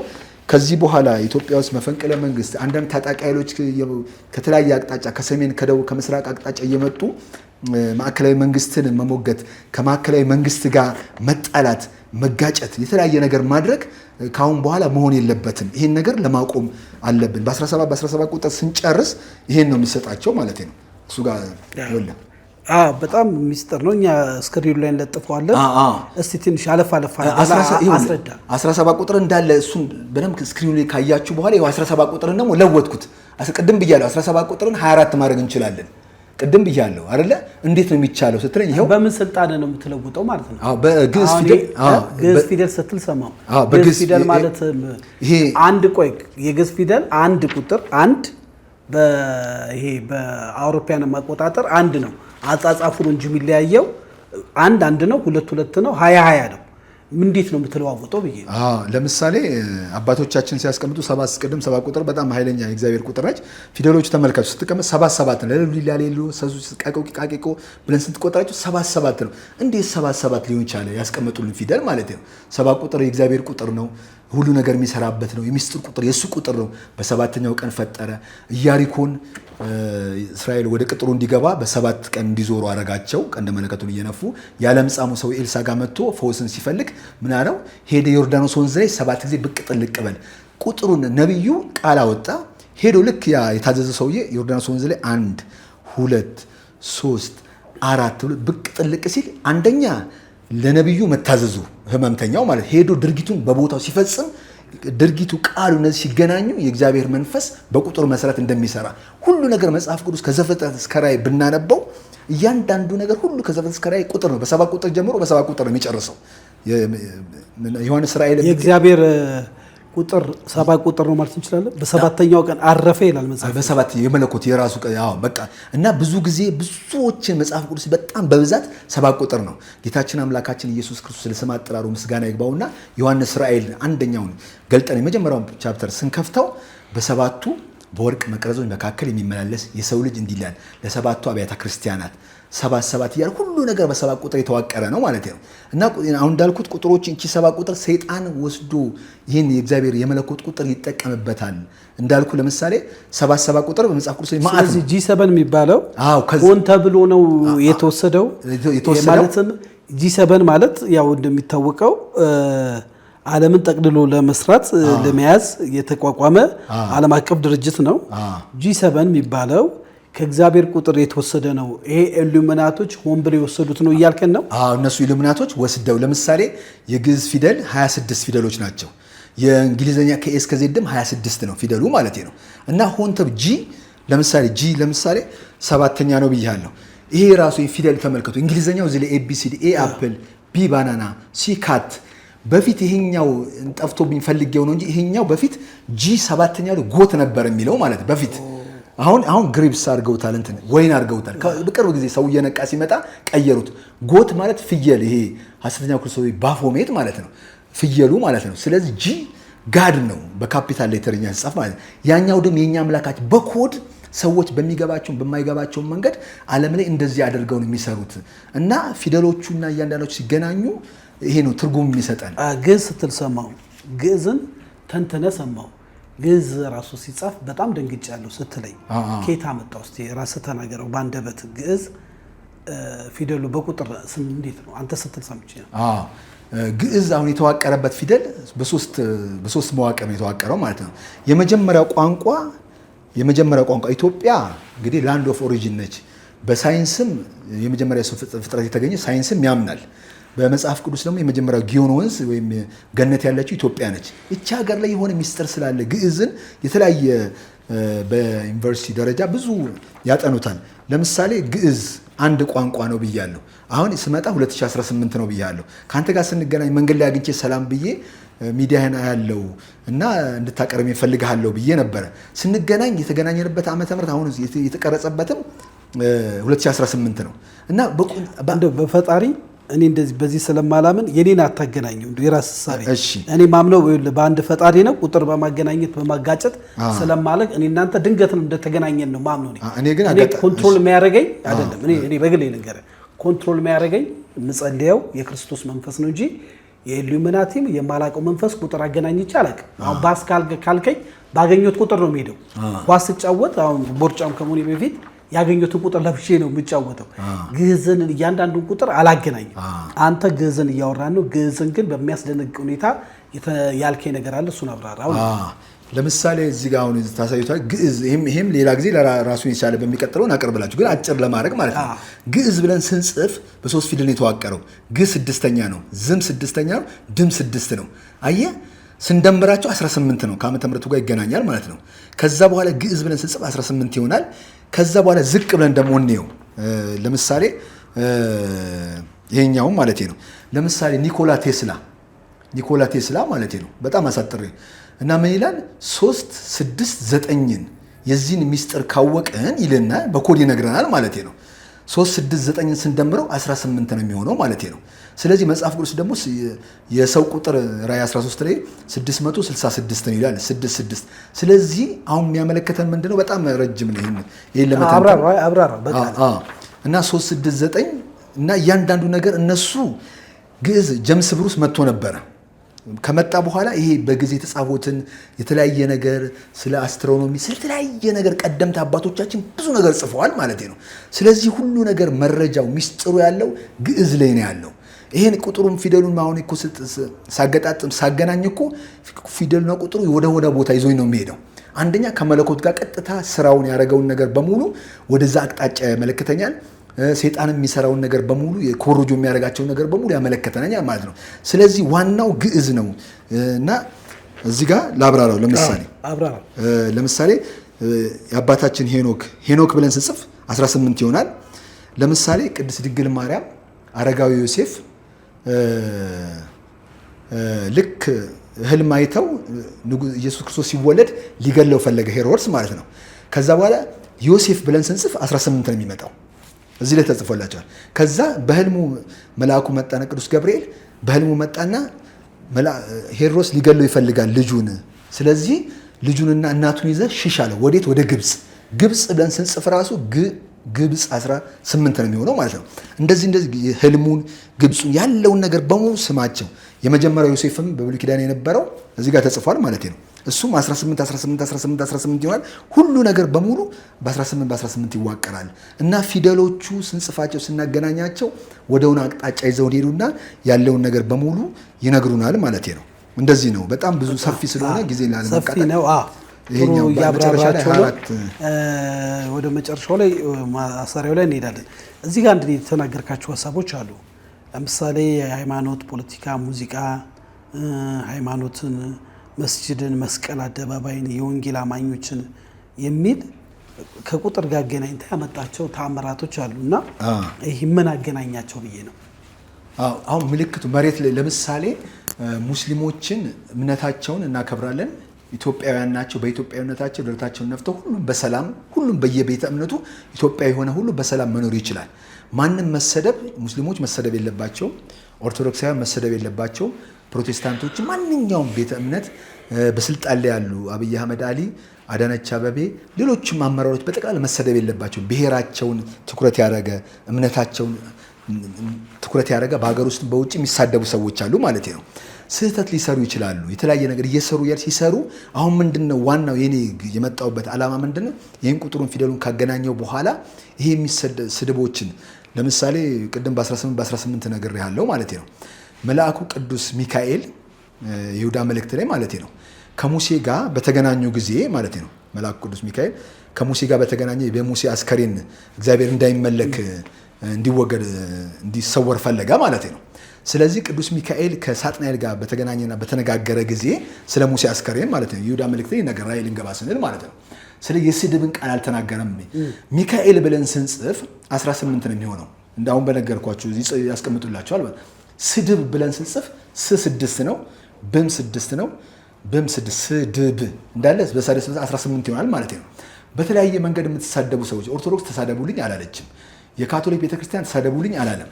ስለዚህ አሁን ሀሳቡን ምንድነው ማድረግ ያለብኝ? ጠቅላላ ማህበራዊ ሚዲያ ላይ የሚሰዳደቡት ሰዎች በሙሉ ስም ዝርዝራቸው የተለያየ ነገር ስላለ አሁን ምንድነው የሚፈልገው?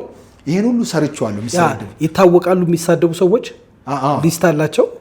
የሚሳደቡ ሰዎች በክፉ መንፈስ ተሞልቶ ነው የሚሳደቡት። በክፉ መንፈስ እንዴት እንደሆነ ከዛ ምልክቱ አሁን ሁላችንም ስልክ ይዘን የለ ስልክ ብለን ስንጽፍ ራሱ 18 ነው የሚመጣው። ስ 6 ነው፣ ለም 6 ነው፣ ክም 6 18 ያህል ስልኩ ስድቡ ሳጥናኤል እነዚህ ነገሮች ሁሉ ሲገናኙ ነው በቃ እንደዚህ ቢሆነው ማለት ነው። ስለዚህ አሁን ምሳሌ እንደው ቀለል ያለ ጥያቄ ቲክቶክ ላይ አሁን ዓለም ላይ ኢትዮጵያ ውስጥ በተለይ ነው ማለት በጣም የሚሳደቡ ሰዎች ይገናሉ። ቁም ነገር የሚናገሩ ሰዎች አይገኑም። እኛው ለምሳሌ አንዳንድ ፕሮግራም ስንሰራ ቁም ነገር ስሩ ይሉናል። ቁም ነገር ስናይ እንደ ዩቲዩብ ካገኘ አያዋጣም። ያበደ የቃዥ ደግሞ ቲክቶክ ላይ ታያለ። ዛሬ ኦርቶዶክስ ነገ ካቶሊክ እየተሳደበ እናትን፣ ሀገርን፣ አማሪዎችን ሰውን ከፍ ዝቅ አድርጎ የሚወር ግን ገንዘብ አንበሳ የሚባል ይወርድለታል፣ ይሳደባል። ያ ደግሞ ትውልዱን እየወረሰው ነው። ሶሻል ሚዲያ ስለሆነ ሴቶቹን ካየ ቂጣቸውን አልበስ ማሳየት ነው። የሃይማኖት ተቋማት ውስጥ እንኳን ሆነው የስጋዊ ንግዳቸውን እያጣጣፉ ብዙ ውዝግብ እናያለን። ከስልክ ጋር በተያያዘ እንደው ቲክቶክ ላይ እናወራ ብዬ ነው። ይሄ መናፍስታዊ ነገር አለው ጀርባ ከቁጥር ጋር የተያዘ ነው። ከቁጥር ጋር የተያዘ ነው። አዎ። እና ምንድነው ይሄ ነገር ምልክት የምነግራችሁ ምንድነው ይሄ በግዕዝ ፊደል የመጀመሪያው ከሆነ የተነሳ ወደ አምላክ ጋር የሚያያይዘን የሚያው እዚህ ጋር ተጽፏል። በደምብ ታስቀምጥላችኋለህ ማለት ነው። አብራራላችሁ እኛ በጽሁፍ ሳይሆን እስቲ እንደ አለፋል እያያይስ እና መሬት ላይ ካለው ነባራዊ ሁኔታ ጋር ለምሳሌ በቁጥር ጋር አሁን እዚህ ጋር በመጣ ለምሳሌ በጣም ደስ የሚለው አንድ ደስ የሚል እዚህ ላይ ያገኘው ማለት ነው። ለምሳሌ የውሃ እዚህ ጋር ተቀምጧል አይደል? ብድግ አድርጌ ባፈሰው ቁጥር አለው ዋው! እንዴት አጥቶ ነገር ቁጥሩ ነገር አገባኝ። በጣም ጥሩ በጣም ጥሩ። እያንዳንዱ ነገር ስሰራ በምክንያት ነው የምሰራው። ለምሳሌ የህዳሴውን ግድብ እዚህ ላይ ተቀምጧል ማለት ነው። ይሄን ሁላችሁም በደንብ ይዩኝ እዚህ ጋር ሚስጥሩ ማለት ነው። የህዳሴን ግድብ የመሰረት ድንጋይ ያስቀመጠው መለስ ዜናዊ ነው። ጓድ መለስ ዜናዊ ማለት መቼ ነው የህዳሴ ግድቡን መሰረት ድንጋይ ያስቀመጠው? መጋቢት 24 7ኛ ወር 2003 ዓመተ ምህረት ማለት ነው። ስንደምረው 18 ይሆናል ማለት ነው። 24ን 2 ሲደመር 4 6 6 እና 7 13 13 ላይ 2 15 3 ሲጨመር 18 ይሆናል። እዚህ ጋር ተጽፏል።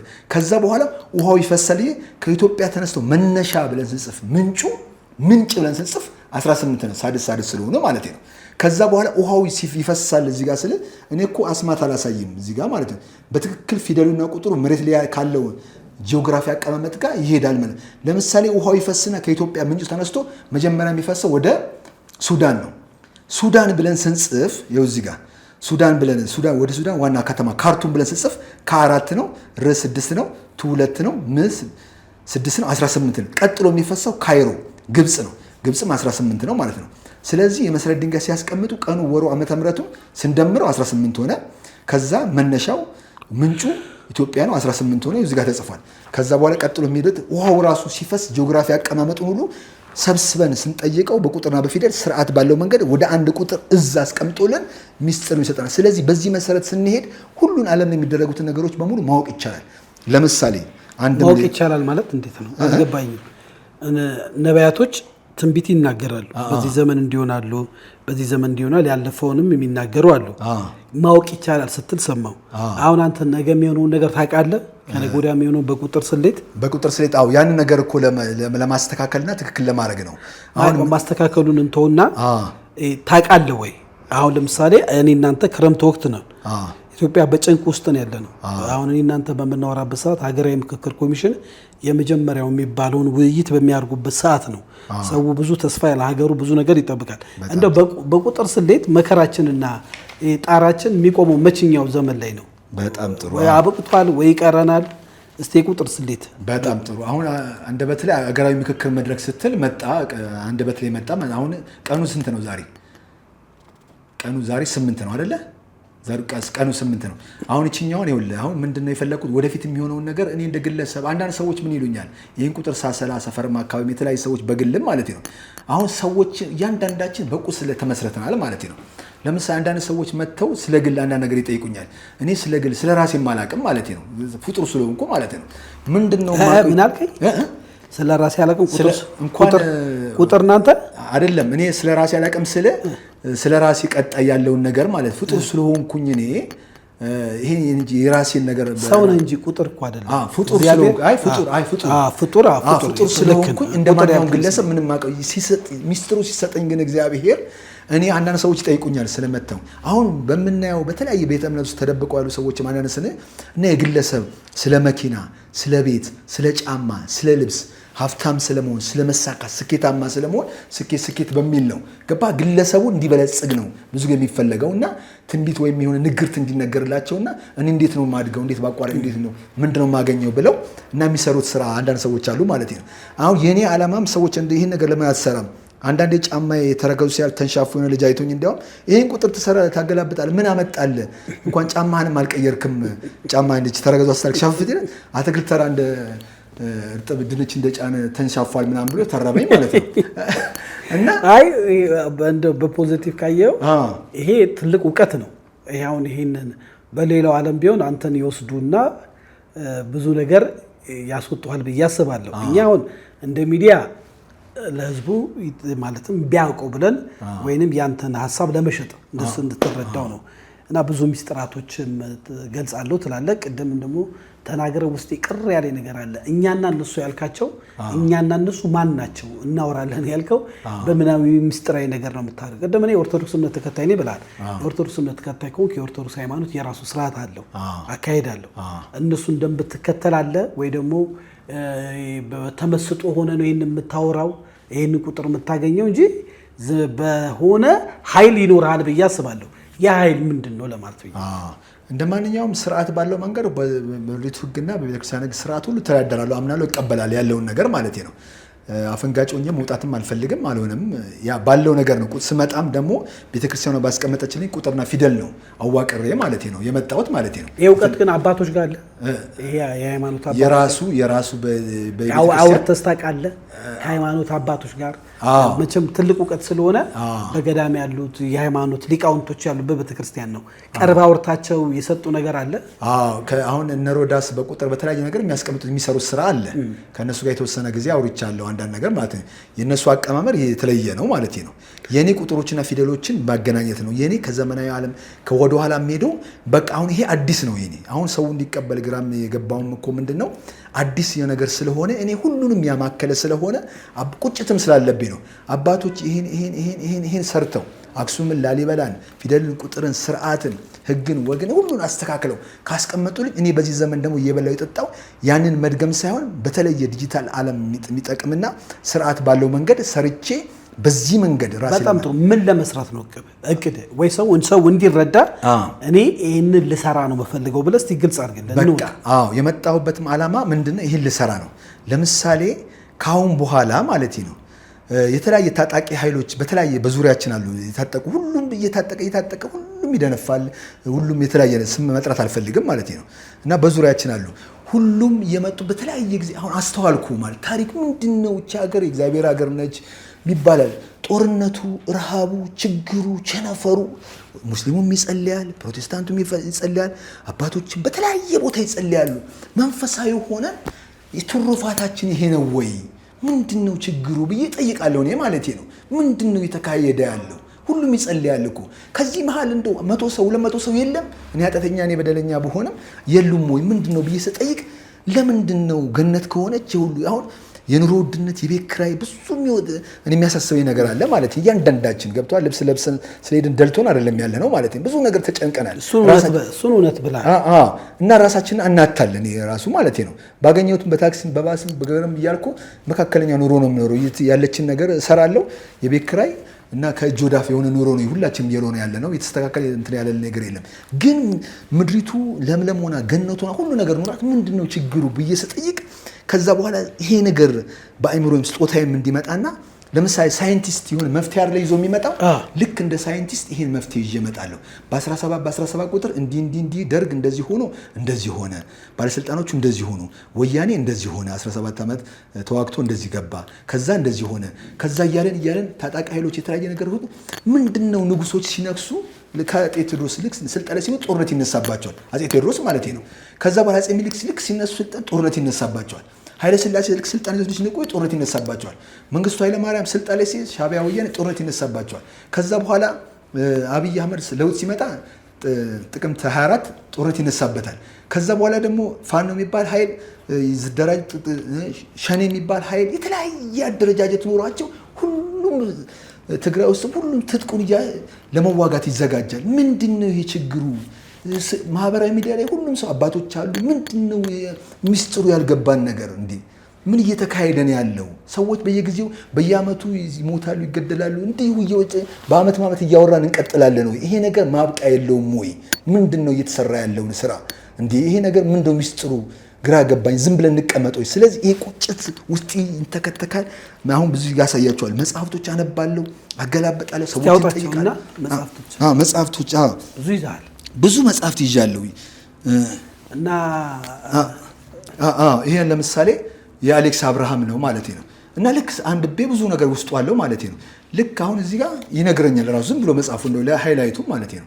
ዝም ብለን ስናይ ባስ ነው፣ ባስ የቆሸሸ ባሱ ላይ ተጽፏል የተለያየ ነገር በሁለት አሃዝ እድገት፣ ድህነትን ማጥፋት ምናምን የኢህአዴግ የፖለቲካ ንግግሮች በጠቃሚ ታሳያቸዋል እሱም ማለት ነው።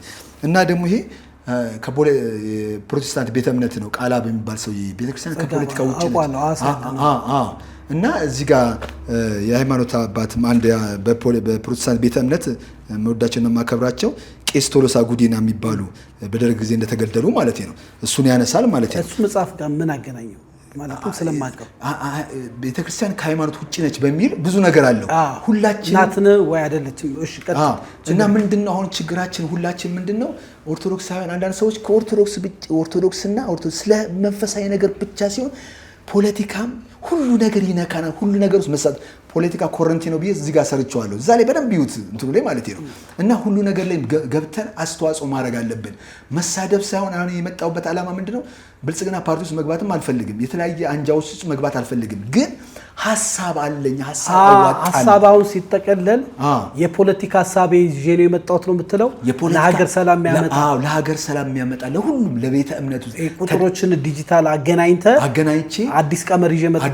አሁን የታጠቀው የሚገዳደለው ይሄ እያገተ ሰው ዘርፈው ይሄ የሚገደለው ሁሉ በእኔ ሀሳቤ መፍትሄ ያገኛል ነው በማቀርብ ያገኛል። አሁን ይሄን ነገር ምንድነው የምታረጉት? ዝም ብላችሁ እንትን ሳይሆን አሁን ይሄን ነገር የኔን ሐሳብ ተረዱ። ዝም ብሎ መሰዳደብ ምናምን ሳይሆን እኔንም ዝም ብሎ መስደብ ሳይሆን ያል እስቲ ይሄ ልጅ ምንድነው ያመጣው? እንዴት ፊደሎች፣ ቁጥሮች ይሄ ሁሉ ነገር በተራና እኔም አልችለውም መገጣጠም አልችልም። እኔ ራሴ ማለት እኔ ራሴ ይገርመኛል ራሱ አሁን ቤት ብታይ እንዴት ተጽፏል ተገናኝቶ ማለት ነው እያንዳንዱ ማለት ነው። ይሄ እና በሚስጥር ያስካቸው ሰነዶች አሉ። ያንን ወደ መሬት አውርጄ ለሀገር መፍትሄ ያመጣሉ እያልከን ነው? መፍትሄ ያመጣሉ። ከዚህ መሃል ደግሞ ትላልቅ ተጽዕኖ ፈጣሪዎች ለኃይል የሚሰራውት ነገር አለ ማለት ነው። ምንድነው ለኃይል የሚሰራ ኃይሌ ገብረስላሴን ብዙ ጊዜ ሄጄ ለማግኘትም እንቀሳቀሳለሁ እኮ እዚህ እንትን ኮተቤ ላምበረት የሚገኘው ሄጄ ነበር እዛ ማለት ነው።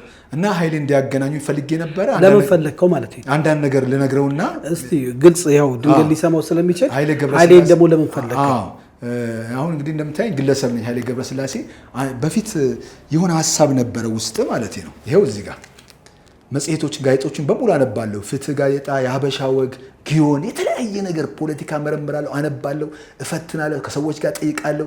ሻይ ቡና፣ ሻይ ቢራ ስል ከሰዎች ጋር አወራለሁ፣ እነጋገራለሁ፣ ሁሉ ደፍራለሁ። ዩቲዩብ ላይ የሚቀመጡ መልካም ነገሮች ሁሉ አነባለሁ፣ እጠይቃለሁ። በቃ እኔ ማለት ነው ወደዚህ ምድር የመጣሁት ልበላ ልጠጣ ሳይሆን እያንዳንዱ ስል ኃይሌ ፖለቲካ ነበረ ማለት ነው። እና አሁን የምነግርህ አንዳንድ ቁጥሮች፣ ሚስጥሮች የምነግርህ ነገር አለ። በግል እንድታነጋግረኝ እፈልጋለሁ። እና ካሁን በኋላ በፖለቲካ ውስጥ መሳተፍ ትችላለህ። ካሁን በኋላ ኃይሌን ፖለቲካ ውስጥ አልፈልግም ብሏል። በቃ አንዴ እኔ ባልረሳም እሱ ያው የሀገር አይከን ነው፣ ጠንካራ ሰው አስተማሪ ነው። ፖለቲካ ውስጥም ያው ፍረጃው ስለሚበዛ የኛ ሀገር ፖለቲካ ያው እንደሚታወቅ የሰለጠነ ስላልሆነ አልፈልግም ብሏል። ያልፈለገውን ሰውዬ ደግሞ ጎተተን ልታስገባው ቁጥር ሰጠዋል። ይሁን መሰለህ አሁን እኔን ሲያገኘኝ ለሱ ብቻ የሰራሉት ቁጥሮች አሉ ማለት ነው። እንደ ፓተርን ያን ቁጥር ሰጠዋለሁ። በቃ አሁን እያንዳንዱ ነገር በደንብ ነው። ለምን ለኔ ስጠኝ እስቲ እሳብ ያለ አንድ ቁጥር ስጠኝና በሚስጥር እሱ ስለተነሳና ያለውን ነገር ኃይሌን የፈለኩበት ምክንያት ምን መሰለህ? አንደኛ በፊት ሀሳቡ ተነስቶ ነበር፣ ውስጡ መጥቶ ነበረ። ለምን አቋረጥ? ለምን ተስፋ ቆረጠ? ስለዚህ ፖለቲካን ያቆመበት አካሄድ ጥሩ አይደለም ነው እሱ የተረዳበትና ያቆመበት ነገር አለ። እኔ ግን ተስፋ አትቁረጥ። ለምን መሰለህ እሱን የፈለኩት ማለት ነው። አንደኛ ራሱን ያነሳው ወደ ፖለቲካ ለመግባት ማለት ነው። ምን የሚባል ነገር አለ መለስ ብዙ ጊዜ አንዳንዴ ጥሩም ነገርም ሰራ መጥፎ ነገርም ነገር በወሬ ሻይ ቢራ ሻይ ቡና እያልኩ የሆነ ቦታ አወራለሁ ሁሉ ነገር ማለት ነው። ከዛ መለስ አንዳንድ የሚናገራቸው ነገሮች አሉ የሚከፋፍለን ማለት ነው። ለምሳሌ የአክሱም ሐውልት ለወላይታው ምኑ ነው ሌብነት ስራ ነው ብሎ በይፋ አለ። ተቀምጧል ዩቲዩብ ላይ ማለት ነው። ሲያዙ ነው ወንጀል እና የሃይማኖት አባቶች የሀገር መሪዎች ደግሞ እነዚህ ለኛ አሪያ ስለሆኑ ንግግራቸውን በደንብ አሁን በዚህ ዘመን የዲጂታል ዘመን ስለሆነ እያንዳንዱ ነገር ለልጆቻችን ይቀመጥልናል ሪካርዶ ነው ማለት ነው። እና ያ ነገርና በወሬ የሰማው ትክክል ይሁን አይሁን ምን አላውቅም፣ ሰዎች እንትን ሊያደርጉ ይችላሉ። ኃይሌን ፖለቲካ ውስጥ ሊገባ ነው ምናምን ሲል ሰማሉ መለስ አሉ። ሻይ ብራ እያልኩ ሲያወሩ ነው የሰማሁት፣ ወሬም ስለሚይዝ ማለት ነው። ከዛ በኋላ ኃይሌ አሉ እግር ጭንቅላት አይሆንም አለው ብለው ሲሉ ከዛ በኋላ ያችን እግር የምትለዋን ቁጥር ቀየርኳት። እግር ብለህ ስትጽፍ 18 ነው የሚሆነው ማለት ነው። 8 እግር የሚለው ሳድስ 18 ይሆናል ማለት ነው። እና ዓለም የሚደረጉት ነገሮች በዚህ በግዕዝ ፊደል እንዳለ አውቀዋለሁ ያልኩ ነገር ምንድነው በዛ ፈታለትና ሰራለታል። በ17 ቁጥርም ኃይሌ እዛ ውስጥ አለ፣ በ18 ቁጥር ውስጥም አለ። ከዛ በኋላ ቁጥር እየሰጠው ኃይል ምንድነው አሁን አንዳንድ ሰዎች ድሃ ሆነው ሚስኪን ሆነው ወደ ፖለቲካው ሲገቡ ፖለቲካ ውስጥ ገንዘብ ብርቃቸው ይሆናል፣ ዘረፋ ይጀምራሉ። የተለያየ ነገር ለምሳሌ ሲያገኝ ገንዘቡን ብሔሩን የሆነ የሚያውቀውን ሰው ይጠራል። ገብቷል? ስልጣን ሲይዝ ማለት ነው። ገብቷል? ኃይሌን ስልጣን ላይ ብናመጣው ማለት ነው ብልጽግና እየሰራ ነው ቢወዳደር ቢመጣ ማለት ነው። አሁን በምነግረው ነገር እስከ 2024 ላይ ብልጽግና ነው የሚቀጥለው። አሁን አሸንፏል ይቀጥላል ማለት ነው። እስከ 24 ቁጥር የሰራውት ቁጥር አለ ማለት ነው። ከዛ በኋላ ኃይሌን ብናዘጋጀውና ከብልጽግና ጋር በሐሳብ ቢፈሳፈሱና ያን ነገር ቀመሩን ሰጥቸው ማለት ነው።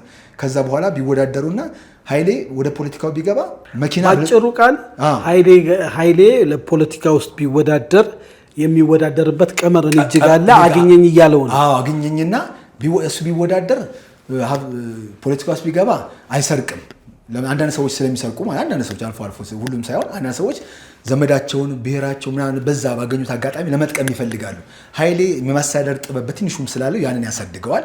እንደገና ደግሞ መኪናም ብርቁ አይደለም፣ ህንፃም ብርቁ አይደለም፣ ብርም ብርቁ አይደለም፣ ዝናም ብርቁ አይደለም። ልክ እዛ ፖዚሽን ላይ ቢቀመጥ ማለት ነው ስራውን ብቻ ስለሚሰራ ጥሩ ስኬታማ ቀመሩን ነግረዋለሁ ማለት ነው። ሌላ አስተዋቂ ሰዎች ወደ ፖለቲካ ቢገቡ ውጤታማ ይሆናሉ ብለህ አንተ ጋር ቀመር ያላቸው አሉ። ለምሳሌ ደራርቱም አለች፣ ኃይሌ ፓቼ ነበር። ደራርቱ አለች። ሌሎችም አሉ። ቴዲ አፍሮ አለ፣ ኃይሌ ዮሐንስ አለ፣ ፖለቲከኛ ዘፋኝ አለ። ወደ ፖለቲካ ቢመጡ ውጤታማ የሚሆኑ አሉ ብለህ ታስባለህ? አሉ። አሁን የዮዳ አቢሲኒያ እናውቀዋለን። የዮዳ አቢሲኒያ ባህል ምግብ የሚያዘጋጁ ሰው እያሉ እሳቸው ትእዛዙ ኮሬ ይባላሉ ማለት ነው። ቁጥሮች እያንዳንዱ ነገር እከታተላለሁ ብዬ እሳቸውን መጠየቅ ይቻላል አሁን ማለት ነው። እሳቸውን በ2018 ስማቸውን ስንጽፍ 18 ነው የሚሆነው እሳቸው ማለት ነው።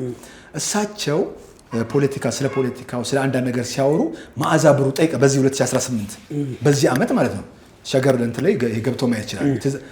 የዮዳ አቢሲኒያ ባለቤት ትእዛዙ ኮሬ ትእዛዙ ብለን ስንጽፍ 18 ነው። በኒቀም በሰራውት እዚህ ጋር ተጽፏል 18 ላይ ማለት ነው። ከዛ በኋላ ማዛ ስጠይቃቸው ሬዲዮን ብለን ስንጽፍ 18 ነው። ስጠይቃቸው በጣም ነው ያዘንኩት። እና ወታደር ኮማንዶ ናቸው። የኢትዮጵያ ኤርላይንስም ኮማንዶ የጸጥታ የተለያየ ነገር እንትን ሲከሰት አንተ ያጃከር አለ አይደለ እሳቸው ሰርተዋል ማለት ወታደርም ታስረዋል። እና በደርግ ጊዜም ባይለስላሴም ተቀጥረው ነበር። ሲያወሩ ኢንተርቪውን ሰማውና ከዛ እየሰማው ስሜ የማይሆን የምሰማውን ሁሉ ለቁጥር ነው መቀየረው። ትእዛዙ ብዬ ስጽፍ 18 ሆነ ያስኩት ማለት ነው። ልብ አድርጉልኝ። ከዛ በኋላ ዓመተ ምሕረቱን ሳይ 18 ነው። ማዛ ጠየቀቻቸው። ይሄ ሁሉ እየተገጣጠመ ሲመጣ ከዛ ቀጥታ እሳቸው ማግኘት አለብኝ ብዬ ሄድኩኝ ማለት ነው። የዮዳ አቢሲኒያ ባለቤት ቀጥታ ሄድኩኝ፣ አገኘኋቸው። እዚህ አዲስ ከፍተዋል እንትኑ ጋር ቴዎድሮስ አደባባይ ጋር ማለት ነው። ከዛ በሰው በኩል አገኘኋቸው። ቀጥታ ወራኋቸው፣ ያለውን ነገር ነገርኳቸውና እሳቸው በሚያወሩበት ሰዓት በጣም አዘንኩ። የኢትዮጵያን ፖለቲካ ማለት ነው። እግዚአብሔር እኔ ለተአምራት ነው የተረፍኩት አሉ። ለምሳሌ በደርግ ጊዜ በነበርኩት የደርግ ወታደር የደርግ ስርዓትን ተብዬ ታስሬ ነበረ። ልረሸን ትንሽ ሲቀረን ከጀርባ የታሰርንበት ለማሳጠር ያህል ማለት ነው ታስረን ከነበረበት ቆርቆሮ ጀርባ ትልቅ ትራክተር ጉድጓድ እየማሰ ነበር አሉ። ከዛ ምንድን ይሄ ትራክተር የሚጮኸው ስለ ሰዎች ምግብ ሊያመጡ ሲመጡ በጅምላ መቃብር እየተዘጋጀ ነው። እዚህ ውስጥ ያሉትን የደርግ ደህንነት የነበሩ ማለት ነው ዶክተር አስማው በጣም ብሪላይንት የሆነ ማይንድ ያላቸው ደህንነት ናቸው እሳቸው ማለት ነው። እሳቸውም ጭምሮ ሌሎች ሁሉ ታስረናል አለ። ማን ያሰራቸው? ወያኔ ገብቶ ማለት ነው። ከዛ በኋላ ልክ ሊረሸኑ ነበረ። ከዛ በኋላ በፔርሙዝ በተለያየ ነገር ውስጥ አድርገን ጠቅልለን ወረቀት ላክልና ውጭ ያሉ ሰዎች የዓለም መንግስታት መጥተው ቼክ አድርገው እንዳንረሸን ተረፍን እንጂ ጉድጓድ ተቆፍሮ ተረሽነን እዛ ልንቀበር ነበረ እና ምስክር ሁኝ የመጣው ሲሉ ዓመተ ምሕረቱን ስማቸውን ቀጥታ ይሄን ቁጥሩን ዓመተ ምሕረቱ 18 ነው ብያለሁ። ስማቸው 18 ነው፣ ሬዲዮን 18 ነው እዚህ ላይ ያለ። ቀጥታ እሳቸውን ይሄ በቁጥር ማግኘት አለብኝ ብዬ ቀጥታ ሄድኩ፣ አነጋገርኳቸው፣ ምሳ ጋብዘውኝ አውርቻቸው እና እሳቸውን ፖለቲካ ውስጥ መግባት አለብን እና ትግራይ ውስጥ ራሱ ብዙ ነገር አድርገው ከሄዱ በኋላ መልካም ስራ ሰርተው ማለት ነው። ከዛ ወያኔ አመጣና ትግራይ ውስጥ ነበሩ ተመደበው የነበሩት ማለት ነው። ትግራይ ሀገር ውስጥ በአደባባይ እንትን ውስጥ አዳራሽ ቁጭ አድርጓቸውና ይሄ ትእዛዝ ወታደር በደርግ ጊዜ በነበረ ሰዓት በድሏቸዋል አልበደላችሁም ብለው ትግራውያን ሲጠይቋቸው ሁሉም ተነሳና እኚህ ሰውዬ ደርግ በነበረበት ሰዓት መልካም ስራ ሰርተዋል፣ ምንም ነገር ጥፋት አላጠፉም ብለው ለቀቋቸው ማለት ነው። ከዛ በኋላ ከመጣ በኋላ እሳቸው ኮማንዶ ስለነበሩ ኢህአዴግ ያው ተንኮለኛ ነው አሰራቸው ለብዙ ጊዜ ማለት ነው በሐሰት ተከሰው እና እንደዚህ ነገሮች እያገናኘው ስለሆነ ወደ ፖለቲካው ቢመጡ እሳቸው ካላቸው ይሄ ግን የምታወራው በሙሉ ለሚሰማ ሰው ጥንቆላ ነው ቢሉ ምንድን ነው የምትለው? ጠንቋይ ነህ አባይ ጠንቋይ ነህ ማለትም እንደ አንድ ፕሮግራም አዘጋጅ ብጠይቀ ጥንቆላ ነው ብትባል ምንድን ነው መልስ? እንዴት ቁጥሩ አመት ስማቸው የተጠየቁ ማዛ እንግዲህ በዚህ ወር በዚህ ዓመተ ምህረት ጠይቂያቸዋል አልኳቸውም ገብተዋል። በዛም በሬዲዮ መምጣት የሚመጡት ነገሮች ሁሉ ወደ ቁጥር ስርዓት በቦታው በስርዓቱ በቅደም ተከተል በዓመተ ምህረቱ በወሩ በቀኑ ወደ እኔ ጋር የሚመጡት ማለት ነው። ልክ ነው አውርተናል። እሱ ከጥንቆላ ጋር የተያያዘ ወይ እንደ ደፍተራ ስራ የሆነ ነገር ይመስላል። መንፈሳዊ ነገር ሳይሆን ቁጥሮቹን እያጋጨ ምን እያል ሌላው ዓለምም ሁሉ ነገር ቁጥር ነው እና ጠንቋይ ነው ቢሉክ መልስ ምንድን ነው? ጠንቋይ ነህ ካሉኝ አይደለሁም፣ ይሄው ቁጥሩ ይመስክር ማለት ነው። ይችኛውን ለማጠቃለል ያህል ይህኛውን በመጨረሻው በ17 ቁጥር በ18 ቁጥር በሚለው ነገር በሙሉ ስናጠቃልለው ማጠቃለያው መደምደሚያው ምንድን ነው? በቃ አሁን የዚህ ሁሉ አሁን እሱን ስክሪን ላይ ታደርግላችኋል። የዚህ መደምደሚያው ምንድን ነው? እዚህ ጋር ማስረጃ ላሳያቸው ማለት ነው። ማጠቃለያ እሱን በቃ ማጠቃለያ ይሄን እናድርገው በደንብ ይሄ እዚህ ጋር ሚስጥሩን ካወቀን 17 እና ታዲያ ገጠመ እንደዚህ ተገጣጠመ እና ምን እናድርግ ስትሉኝ ይሄው ምንድነው የማደርገው? ይሄው እዚህ ጋር ኮድ 24 ይሆናል 17 ቁጥር። እንዴት ነው 17 ቁጥር እስካሁን ስጠራ አልነበረ 17ም 18ም ከዛ በኋላ 17ን አንድ ሲደመር 7 በትክክል እናንተ አስማት አይደለም 8 ሆነ ማለት ነው። 8ን ይሄው እንደምረው 8 ሳድስ ይሆንና 24 ይሆናል። ከዛ ኦሮማይ እንደው ሁሉንም መዘርዘር አልችልም። እኛ ስክሪን ላይ እናርጓል። ምንድነው እሳቤው? በቃ ይሁን አሁን ሀገራዊ ምክክር መድረክ አሁን በአሁኑ ሰዓት አለ አይደለ? ራሱ ሀገራዊ ምክክር መድረኩን ራሱ በምንድነው የሀገራዊ ምክክር መድረክ ብልጽግና እንዲያዘጋጅ ሁሉም እንድንመካከር እንድነጋገርና ለነገ መፍትሄ እንድናዘጋጅ ገዢው ፓርቲ አዘጋጅቷል ማለት ነው። በጣም ጥሩ የሚደግፉትም የሚቃወሙትም እንዳለ ሆኖ ማለት ነው። ስለዚህ ራሱ አሁን አብይ አህመድ ይሄን በፕሮፌሰር መስፍን አርአያ በኩል እንዲዘጋጅ ሆናል። አሁን እየመከረች ነው ሀገር ማለት ነው። ስለዚህ በምንድን ነው ምክክር እንዲመጣ የተደረገው? በቁጥር እንዴት በቁጥር ከመቼ ተነስቶ ነው የሀገራዊ ምክክር እንዲመጣ የተደረገው ስንል ጥቅምት 24 ወያኔ መከላከያ መጣች። እዚህ ጋር ነው እንግዲህ አሁን ተመልከቱ 17 ቁጥር ወደ 8 ሲቀየር 24 ሆነ። አሁን እዚህ ጋር በደንብ አድማጭ ተመልካቾቻችን እንድታዩ የምፈልገው ጥቅምት 24 እነዛ ሰዎችን አውቃቸዋለሁ እምላችሁ ለዚህ ነው። ግብር እንዲገባ የሚፈልጉት መከላከያ ሁሉ መከላከያ ብሔር የለውም። የትግሬ፣ የአማራ፣ የኦሮሞ መከላከያ የለም። የኢትዮጵያ ሀገር መከላከያ ነው ያለው። ስለዚህ እነዛ ዘረኞቹ ጥቂት በሰሜን የነበሩ ጥቂት ሰዎች የትግራይ ሕዝብን የማይወክሉት የወያኔ አንጃ ማለት ነው መከላከያ እንዲመታ አደረጉ። መቼ ነው ስል ደም እንዲፈስ እንዲቀጥሉ የሚያደርጉ ሰዎች አሉ ያልኳችሁ ለዚህ ነው። ግብር አለ የምላችሁ ለዚህ ነው። ለምሳሌ ኢትዮጵያ ውስጥ ያለው ችግር እንዲፈጠር ያደረጉት እነዛ በተለያየ መዋቅር ውስጥ ተደብቀው ያሉ እኔ ያውቃቸዋለሁ ብላችሁ ጥቅምት 24 ስታነሳ በጣም አሳዛኝ ድርጊት የተፈጸመበት ነው። ከያ ግን ከተቀሰቀሰ በኋላ በሚሊዮን የሚቆጠሩ ወጣቶች ህይወታቸው ከሁሉ ከኢትዮጵያ ክልል ሄደው ሞተዋል። እዛ ትግራይ ያሉ ወጣቶች ደግሞ አሁን እኔ እናንተ ስናወራ ለዳግመኛ ጦርነት ደግሞ እነዚህ ታዳጊዎች የተረፉት ለጦርነት ሊገበሩ እየተባለበት ነውና እስቲ ይሄ እኮ ነው የተደረገባችሁ ተው የሚሆን ምክር ካለ እስቲ ንገረን። እዚህ ከምክክር ኮሚሽኑ ጥቅምት 24 መጀመሩ ጋር ያለውን እሳቤ ብለን የመጨረሻ አንድ ጥያቄ አለኝ እሱን ብለን ጨርስ። በቃ አሁን ይሄ ነገር ምንድነው ስል ግብር ያስገባሉ ስል አሁን ለምሳሌ የሆነ ነገር ሲደረግ ተደጋጋሚ ከተደረገ የሆነ ነገር የምታስተውለው ነገር አለ።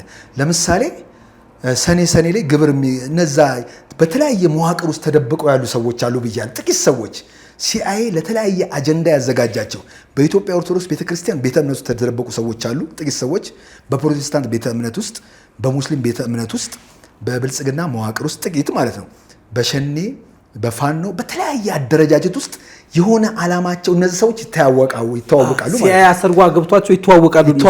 ቼን አላቸው በተለያየ ግን የሆነ ነገር እዛ ጋር ድራማ ነው የሚሰሩት ማለት ነው። ገብተዋል። የሆነ ምንድነው ግቡ ደም እንዲፈስና ግብር ለምሳሌ እንዲታወቅ ስትለኝ ለምሳሌ ሰኔ ላይ እነዛ ግሩፖች አንድ ነገር ሲሰሩ የሚሰሩት ስራ መሬት ላይ በትክክል ይታወቃል። እንዴት ሁለት ነገር አስቀምጥልሃለሁ። ግብሩ ሲገባ የሚገባበት ወር ወይ ዓመተ ምህረት ቁጥሩ ሲመጣ በዚህ ወር በዚህ እንደዚህ ተደረገ ብዬ እኔ አስተውላለሁ። ለምሳሌ የመጀመሪያው ሰኔ ተመልከት። ሰኔ ላይ አንድ ሰው ግሩፖች መሆኑ የምታውቅ የመጀመሪያው ሰኔ መስቀል አደባባይ አብይ አህመድ ንግግር ሲያደርግ ቦምብ ፈነዳ። አንድ ሰኔ ያዝልኝ። ከዛ አመቱን ጠብቆ ደግሞ አንድ አይነት ሰዎች መሆናቸው የምታውቀው። ሁለተኛው ሰኔ የአማራ ክልል አመራሮች እንዲገደሉ ሆነ። ተመልከት ነገሮች እንዴት እንደሚሄዱ ማለት ነው።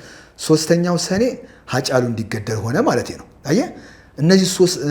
የመጀመሪያው ደግሞ በደርግ ጊዜም ሰኔ ደግሞ ሀውዜንም እንዲመታ አድርገዋል ማለት ነው። እና እንደዚህ እያደረገ ሲሄድ ሰኔ ላይ ይህን እየጠበቀ ግብር እንዲገባ የሚያደርግ ሰኔ ወር ላይ የሆነ የተሰናሰሉ ግሩፖች አሉ። ይህን ነገር አገኘኋቸው ያስልኝ። ከዛ በኋላ ጥቅምት 24ን ይኸው በቃ ጥቅምት 24 ራሱ እንዲገጥም ሆነ። ጥቅምት ብለን ስንጽፍ ጥቅምት ይኸው ጥ6 ነው፣ ቅ6 ነው፣ ም6 ነው፣ ት6 ነው። እስቲ እንደምረው አራት ጊዜ አራትን ስንደምረው 24 አይሆንም? ጥቅምት 24 ልክ ቀኑ ወሩ ዓመተ ምህረቱ ልክ ሲመታ ከዛን ጊዜ ጀምሮ ትግራይ ውስጥ ደም ፈሰሰ። ከዚህ የሚሄደው ወታደር ደም ፈሰሰ። ባጭሩ ይሄ ታስቦ አሁን በምታልካቸው ምስጢራዊ ማህበሮች የተሰራ ስራ ነው። በቃ አሁን ሌላው መንጋው እንደሚያስበው የትግራይ ፖለቲካ የአማራ ፖለቲካ ነው ብሎ የሚባለው እሱ ሽፋን ነው እያልከን ነው። ሽፋን ነው ዝም ብሎ የምትንጫጭ። ይሄንን የሚሰራብን አካል አለ። በየፓርቲው በየሃይማኖቱ ተሰግስጉ ያችን ስራ ለመስራት የተዘጋጁ ሰዎች ስላሉ እነሱ አንተ አሁን እዚህ ላይ ላትገልጻቸው ትችላለህ። የሚጠይቅ አካል ካለ ይጠይቃል። በሚስጥር ሁሉ ነገር እጆች ላይ ያሉ በሚስጥር ምንድነው ማድረገው? ይሄ ነገር በጣም ትልቅ አጀንዳም ስለሆነ ኃላፊነቱን የምወስደው የስም ዝርዝር እዚህ ጋር አስቀምጡታል። እሱን እንትን ታደርገኛለህ። ሁሉም ሲሰበሰብ ነው የምናገረው መጨረሻ ላይ ማለት ነው። ከኢትዮጵያ ኦርቶዶክስ ቤተክርስቲያን የመረጥኳቸው አባቶች አሉ። አየህ ግልጽ በሆነ መንገድ ከፕሮቴስታንት ቤተ እምነት ከተለያየ ስም ዝርዝራቸው እዚህ ጋር አለ። እነሱ ሲቀርቡልኝ በመንግስት ቢጂን በተለያየ ነገር ባለው ነገር በሙሉ ስም ዝርዝራቸው ሲመጣ ያለው ሚስጥር በሙሉ ለመናገር ዝግጁ ነኝ። ግን ብልጽግናም ለብቻው ወስዶ እንትን እንዳያደርገኝ ማለት ስለ እንደዚህ ያውጣ የሆነ እንትን ማንኛውም አካል ሊብለኝ ለማንም ሰው መረጃ አልሰጥም። ያው ሰዓት ይገድበናል። አንድ ጥያቄ ልጠይቅህ። እንደው ፈረንጆች 13 ቁጥርን አይወዷትም። ቁጥር ትላለህ። ለምንድን ነው ፈረንጅ ሆቴል ውስጥ ስትሄድ 13 ቁጥር ይዘለላል ይባላል? ሚስጥሩ ምንድን ነው? እሷን ብለን እንጨርስ። በቃ እንጨርስ። ይሄ ነገር ማይክ ሃይድራ ምናምን የሚለው በደንብ እንትን በለው። እናንተ አሁን ያላወቅነው ቁጥር ሲባል ጥንቆላ ነው ምናምን እያሉ ሰዎች ከዛ እንድንርቅ እያደረጉን ነው። እነሱ ግን ቁጥሮችን በአግባቡ ይጠቀሙበታል። ለምሳሌ 13 ቁጥርን አሁን ይሄን ነገር ሲነግረን እግዚአብሔር ምልክት እየሰጠን ነው ማለት ነው። ገብቷል? 13 ቁጥርን አሜሪካኖች ነጮች አይወዷትም። ለምንድን ነው የማይወዷት እንበል። ለምሳሌ ይሄ ነገር እንደማይወዱት ለምንድን ነው የማይወዱት ስል 13 ቁጥር ከወልድ ጋር ከክርስቶስ ጋር ቀጥታ ይገናኛል። 13 ቁጥር ሲሉን ኢየሱስ ክርስቶስን ራሱ አልወደውም እያሉን እየነገሩ ነው። እንዴት 13 ቁጥር የኢየሱስ ቁጥር ነው ስትለን? በጣም ጥሩ ቁጥሮች ለምሳሌ ይሄን በማስረጃ እናቀርብ በደንብ አድርገን ማለት ነው። በጣም ደስ የሚል ነገር አሜሪካን 13 ቁጥር ሆቴልም ስገባ ሉፍታንዛም አይሉፕራል የተለያየ ሰዎችን ስጠይቅ 13 ቁጥር የለም ባዶ ነው። እንደውም 13 ቁጥር ላይ ካለ ከገባ እንድትለምድ ተብሎ ቅናሽ የሚደረግልህ ምናምን ተብሏል ማለት ነው። አለ ያውቁታል። ጎግል ላይ ሰርች ማድረግ ይችላሉ፣ ይታወቃል። 13 ቁጥርን ለምሳሌ ይሄን ነገር ለኔ ነገረኝ። ይሄ የቁጥሩ ሚስጥር እናትና አባቶች ሲጸልዩልኝ እሰማለሁ። ሰው ሁሉ የሚስጥር ሀገር ስለሆነች እንደሞ እኔም እጸልያለሁ። እግዚአብሔር ሆይ እንድበላ እንድጠጣ ከነመቅዲ ከነቤቲ ጋር እንደዚህ ተንዘላዝለን ዝም ብዬ ነው ወይ የምሞተው? እባክህ በዚህ ምድር ላይ ስኖር አንድ የሆነ ነገር ሰርቼ አንተንም አስጠርቼ እንደዚህ ነገር ብዬ ዝም ብዬ ማለፍ አልፈልግም። እግዚአብሔር ሆይ እንደሆነ ነገር ስጠኝ፣ ስጦታ በሰጠኝ እኔ እናገርልሃለሁ ብዬ ቃል ከእግዚአብሔር ጋርም ስለገባው እግዚአብሔርም ደግሞ ፍላጎቴንም ይሄው መጥቼም እየተናገርኩም ስለሆነ ወደፊትም ስለሚጨምርልኝ በድፍረት መጥቻለሁ። 13 ቁጥር እንዴት ስክሪኑ ታሳያችኋለህ። ለኔ ነገረኝ። እንዴት ነገረ? አሁን ለእኔ ሲነግረኝ አይምሮ ውስጥ ህልም ምናምን ቅዠት ነው፣ ቃዣለሁ፣ እብድ ነኝ ማለት ይቻላል። ግን እንዴት ነገረኝ ስትል በቁጥር በኮድ ነገረኝ። 13 ቁጥርን ለምሳሌ ጉግል ላይ እንግባ፣ ምን ብለን ሰርች እናድርግ? ደራርቱ ባርሴሎና ኦሎምፒክ ብለን ሰርች እናድርግ። ደራርቱ ባርሴሎና ኦሎምፒክ ሰርች እናደርግ። ደራርቱ የለበሰችው ማሊያዋ ላይ 472 ቁጥር ይመጣል ማለት ነው። እያሳያችሁ ነው። 472ን እንደምረው፣ 472ን ስንደምር 13 ይሆናል ማለት ነው። ሆነ አይደለ? ያን ቁጥር ነው ጉግል ላይ አለ። ነጮች ናቸው ያወዳዳሪ ኮሚቴ ያዘጋጀው ማለት ነው። ከዛ በኋላ ያን ቁጥር ወደ ደራርቱ ስም እንቀይረው። ደራርቱ ብለን ስንጽፍ ደ 1 ነው፣ ራ 4 ነው፣ ር 6 ነው፣ ቱ 2 ነው። ስንደምረው 13 ይሆናል ማለት ነው። ደራርቱ ከየት ሀገር? ኢትዮጵያዊ ነች። ከኢትዮጵያ ነው ሄደችው። ስትሄድ ኢትዮጵያ 13 ወር ጸጋ ባለቤት ነች። ምልክቱን ተመልከቱ። ከሃይማኖት ጋር እያይዝላቸዋለሁ፣ ካለው ነባራዊ ሁኔታ ከዘመን አቆጣጠራችን ጋር እያይዝላቸዋለሁ። ከዛ ስሟ ነው፣ ቁጥሯ ነው በዓለም አቀፍ ደረጃ። ከዛ በኋላ ዝቅ ስንል ጌታችን አምላካችን ኢየሱስ ክርስቶስ ለስም አጠራሩ ምስጋና ይግባው ስንት ደቀ መዛሙርት መረጠ? 12 ደቀ መዛሙርት መረጠ። በቃል ያስተምራቸዋል፣ በተግባር ያስተምራቸዋል። ሁሌ ከሱ ጋር ሲንቀሳቀስ ሁል ጊዜ የሚሰድበው ይሰድባል፣ የሚበላው የሚጠጣው ይወጣል ይገባል። ሁሌ 13 ናቸው ከሱ ጋር ሲቆጠሩ ማለት ነው። ሌላ ሁሉ ስለሚሸሽ ማለት ይበላል ይጠጣል ይወጣል። ሁሌ 13 ነው ሲንቀሳቀሱ። ሁሌ ስታያቸው 12 ደቀ መዛሙርት አንድ አምላካችን መለኮት ኢየሱስ ክርስቶስ ማለት ነው። 13 ናቸው። ከዛ በኋላ ይሄ ግዕዙ ይነግረን የለ ወልድ ብለን ስንጽፍ ወ 1 ነው፣ ል 6 ነው፣ ድም 6 ነው፣ 13 ይሆናል ማለት ነው። ከዛ በኋላ ወደ ኢትዮጵያ እንምጣ። ራሱ እግዚአብሔር ምን አለ? በኤርሚያስ በኩል ኢትዮጵያዊ መልኩን ነብር ዥንጉርጉርነቱን አይለቅም። ነብር ብለን ስንጽፍ 13 ይሆናል። ምዕራፉ ትንቢተ ኤርሚያስ ምዕራፍ 13 ላይ ነው ያለው። ተመልከት። እንደዚህ እያለን ስንሄድ ሁሉ ነገር አሁን ዛሬ ዘርዘር ልላችኋለሁ።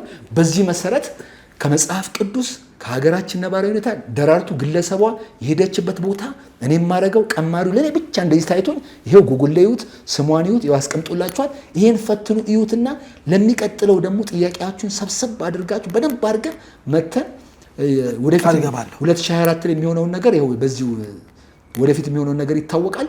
ከዚህ በኋላ እናንተ ምን እንደምታደርጉት እኔ ኢትዮጵያዊ ዳንኤል ወንድማችሁ አንደኛ በጸሎት አምናለሁ፣ ክርስቲያን ነኝ፣ እንድትጸልዩልኝ አንድ። ሁለት ደግሞ ሀሳብ ይሄ ልጅ የሆነ ነገር የገባው ነገር አለ እንደዚህ በቁጥር ላይ የተለያየ ቀመር ችሎታ አቅም ያላችሁ እቺን ቢያክልበት እኔ ብቻዬን ነኝ ቁጥሩ ተሰጥቶኝ ወደ ቁጥር ወደ ፊደል ወደ ሀስ ቀይሬ በኮምፒውተር ቤት አሳትሜ አስተካክዬ አደራጅቼ እንዲህ ባለ መልኩ ያመጣሁት እኔ ብቻዬን ነኝ። ስለዚህ ከጎን የሚያገዘኝ ሰው በሀሳብ በገንዘብ ደግሞ የምታገዙኝ አካውንት ይኖራል። በገንዘብ ብታገዙኝ ሀሳብ እያንዳንዱ ነገር እንድሰራ እንደበረታ ስልኬን የሚያስቀምጥላችኋል። እንደዚህም ብላችሁ ከመሳደብ ይልቅ መፍትሄ አለ። ስለ ገብረ ሰዶም መፍትሄ አለኝ፣ ስለ ሌብዚያን መፍትሄ አለኝ፣ ስለ ሁሉም ነገር የሚደረገው ነገር ማህበራዊ ሚዲያ ላይ የሚሰዳደቡ ነገር በሙሉ አሁን ጊዜ ስለሌለ ነው ማሳጠር ስላለብኝ ነው። ቀጣይ እመጣለሁ። እስቲ አበረታቱኝ፣ እዩት። ቀስ ብላችሁ ከእያንዳንዱ ነገር ጋር ገናኝታችሁ ቼክ አድርጉት። ያስቀምጥላችሁን እያንዳንዷን ፈተና ምልክቶችን ያወጣል። ጃዋር ለምሳሌ ያልተናገርኩት ነገር ማለት ነው። ፊት ለፊት ላይ ሲመጣ ስክሪኑን እያየሁት እኔ ምልክት ቁጥር ይሰጠኛል። ለምሳሌ ጃዋር ማለት ነው። ልክ አሁን እሱ አሜሪካን ሀገር ቄሮን እንትን ሲል ማለት ሲቀሰቀስ የተለያየ ነገር ሲል ልክ ምን የመጨረሻ የሚል ያለ እንዲህ የሚል ምልክት ይሰጣል። ታስረናል፣ ተይዘናል፣ በወያኔ የተጎዳ ነው ምናምን ብሎ ማለት ነው። ገብቷ ታስሯል ማለት ነው። ጃዋር ማለት ነው። እንዲህ ሲል ይሄ ከ እስከ ዜድ 26 ፊደል ነው ብዬ የለ ስንተኛ እቺ ፊደል ምን ትመስላለች? ስታየው ምን ትመስላለች? ዝም ብለሽ ይሄ ፊደል ስታየው ከኤክስ ከዚህ ቅርጹን ዝም ብለህ ንገረኝ። ኤክስ ፊደል ነው። ኤክስ ፊደል 24 ነው። 24 ላይ ማለት ነው። ከዛ በኋላ እዛው የጃዋርን አስቀምጬላችሁ ኤክስ ብለን ስንጽፍ ራሱ 17 ይሆናል። ሁሉ ነገር በ17 ቁጥር ተጽፎ ፖለቲካ ያለው ነገር በሙሉ ሰፊ ነው፣ ባህር ነው። ውድ የሀሌታ ሚዲያ አድማጭ ተመልካቾቻችን ያው ሰዓትም ስለሚገድበን ሀሳብን በነፃነት እንግዲህ ያቀርበልናል። ይህን ፕሮግራም ሰብስክራይብ፣ ላይክ፣ ሼር፣ ኮመንት በማድረግ የሱ ሀሳብ በጣም ጥልቅ ሰፊ ያው ለመግቢያ ያህል ነው ዛሬ ያቀረብነ። በተከታታይ ደግሞ እናንተ በምትሰጡን አቅጣጫ እያንዳንዷን ነገር በዝርዝር እንዲሁ እየጋበዝነው እንኖራለን። ለነበረን ቆይታ እጅግ አድርጌ አመሰግናለሁ። እኔም አመሰግናለሁ። እግዚአብሔር ይስጥልኝ። ውድ የሀሌታ ሚዲያ ፕሮግራም አድማጭ ተመልካቾቻችን በዓለም ዙሪያ ያላችሁ ይሄን አሁን የሰማችሁት ፕሮግራም ሙሉ እሳቤው ፕሮግራሙን እኔ መራሁት እንጂ ያቀረበው የሱ ነው። ኃላፊነቱም ጠቅላላ ነገሩ የሱ እንደሆነ እንድትረዱን በዚህ አጋጣሚ እየተናገርን ይህን ፕሮግራም ሰብስክራይብ፣ ላይክ፣ ሼር፣ ኮሜንት በማድረግ ከኛ ጋር ቀጥሉ። ተሾመ ነኝ። ሻሎም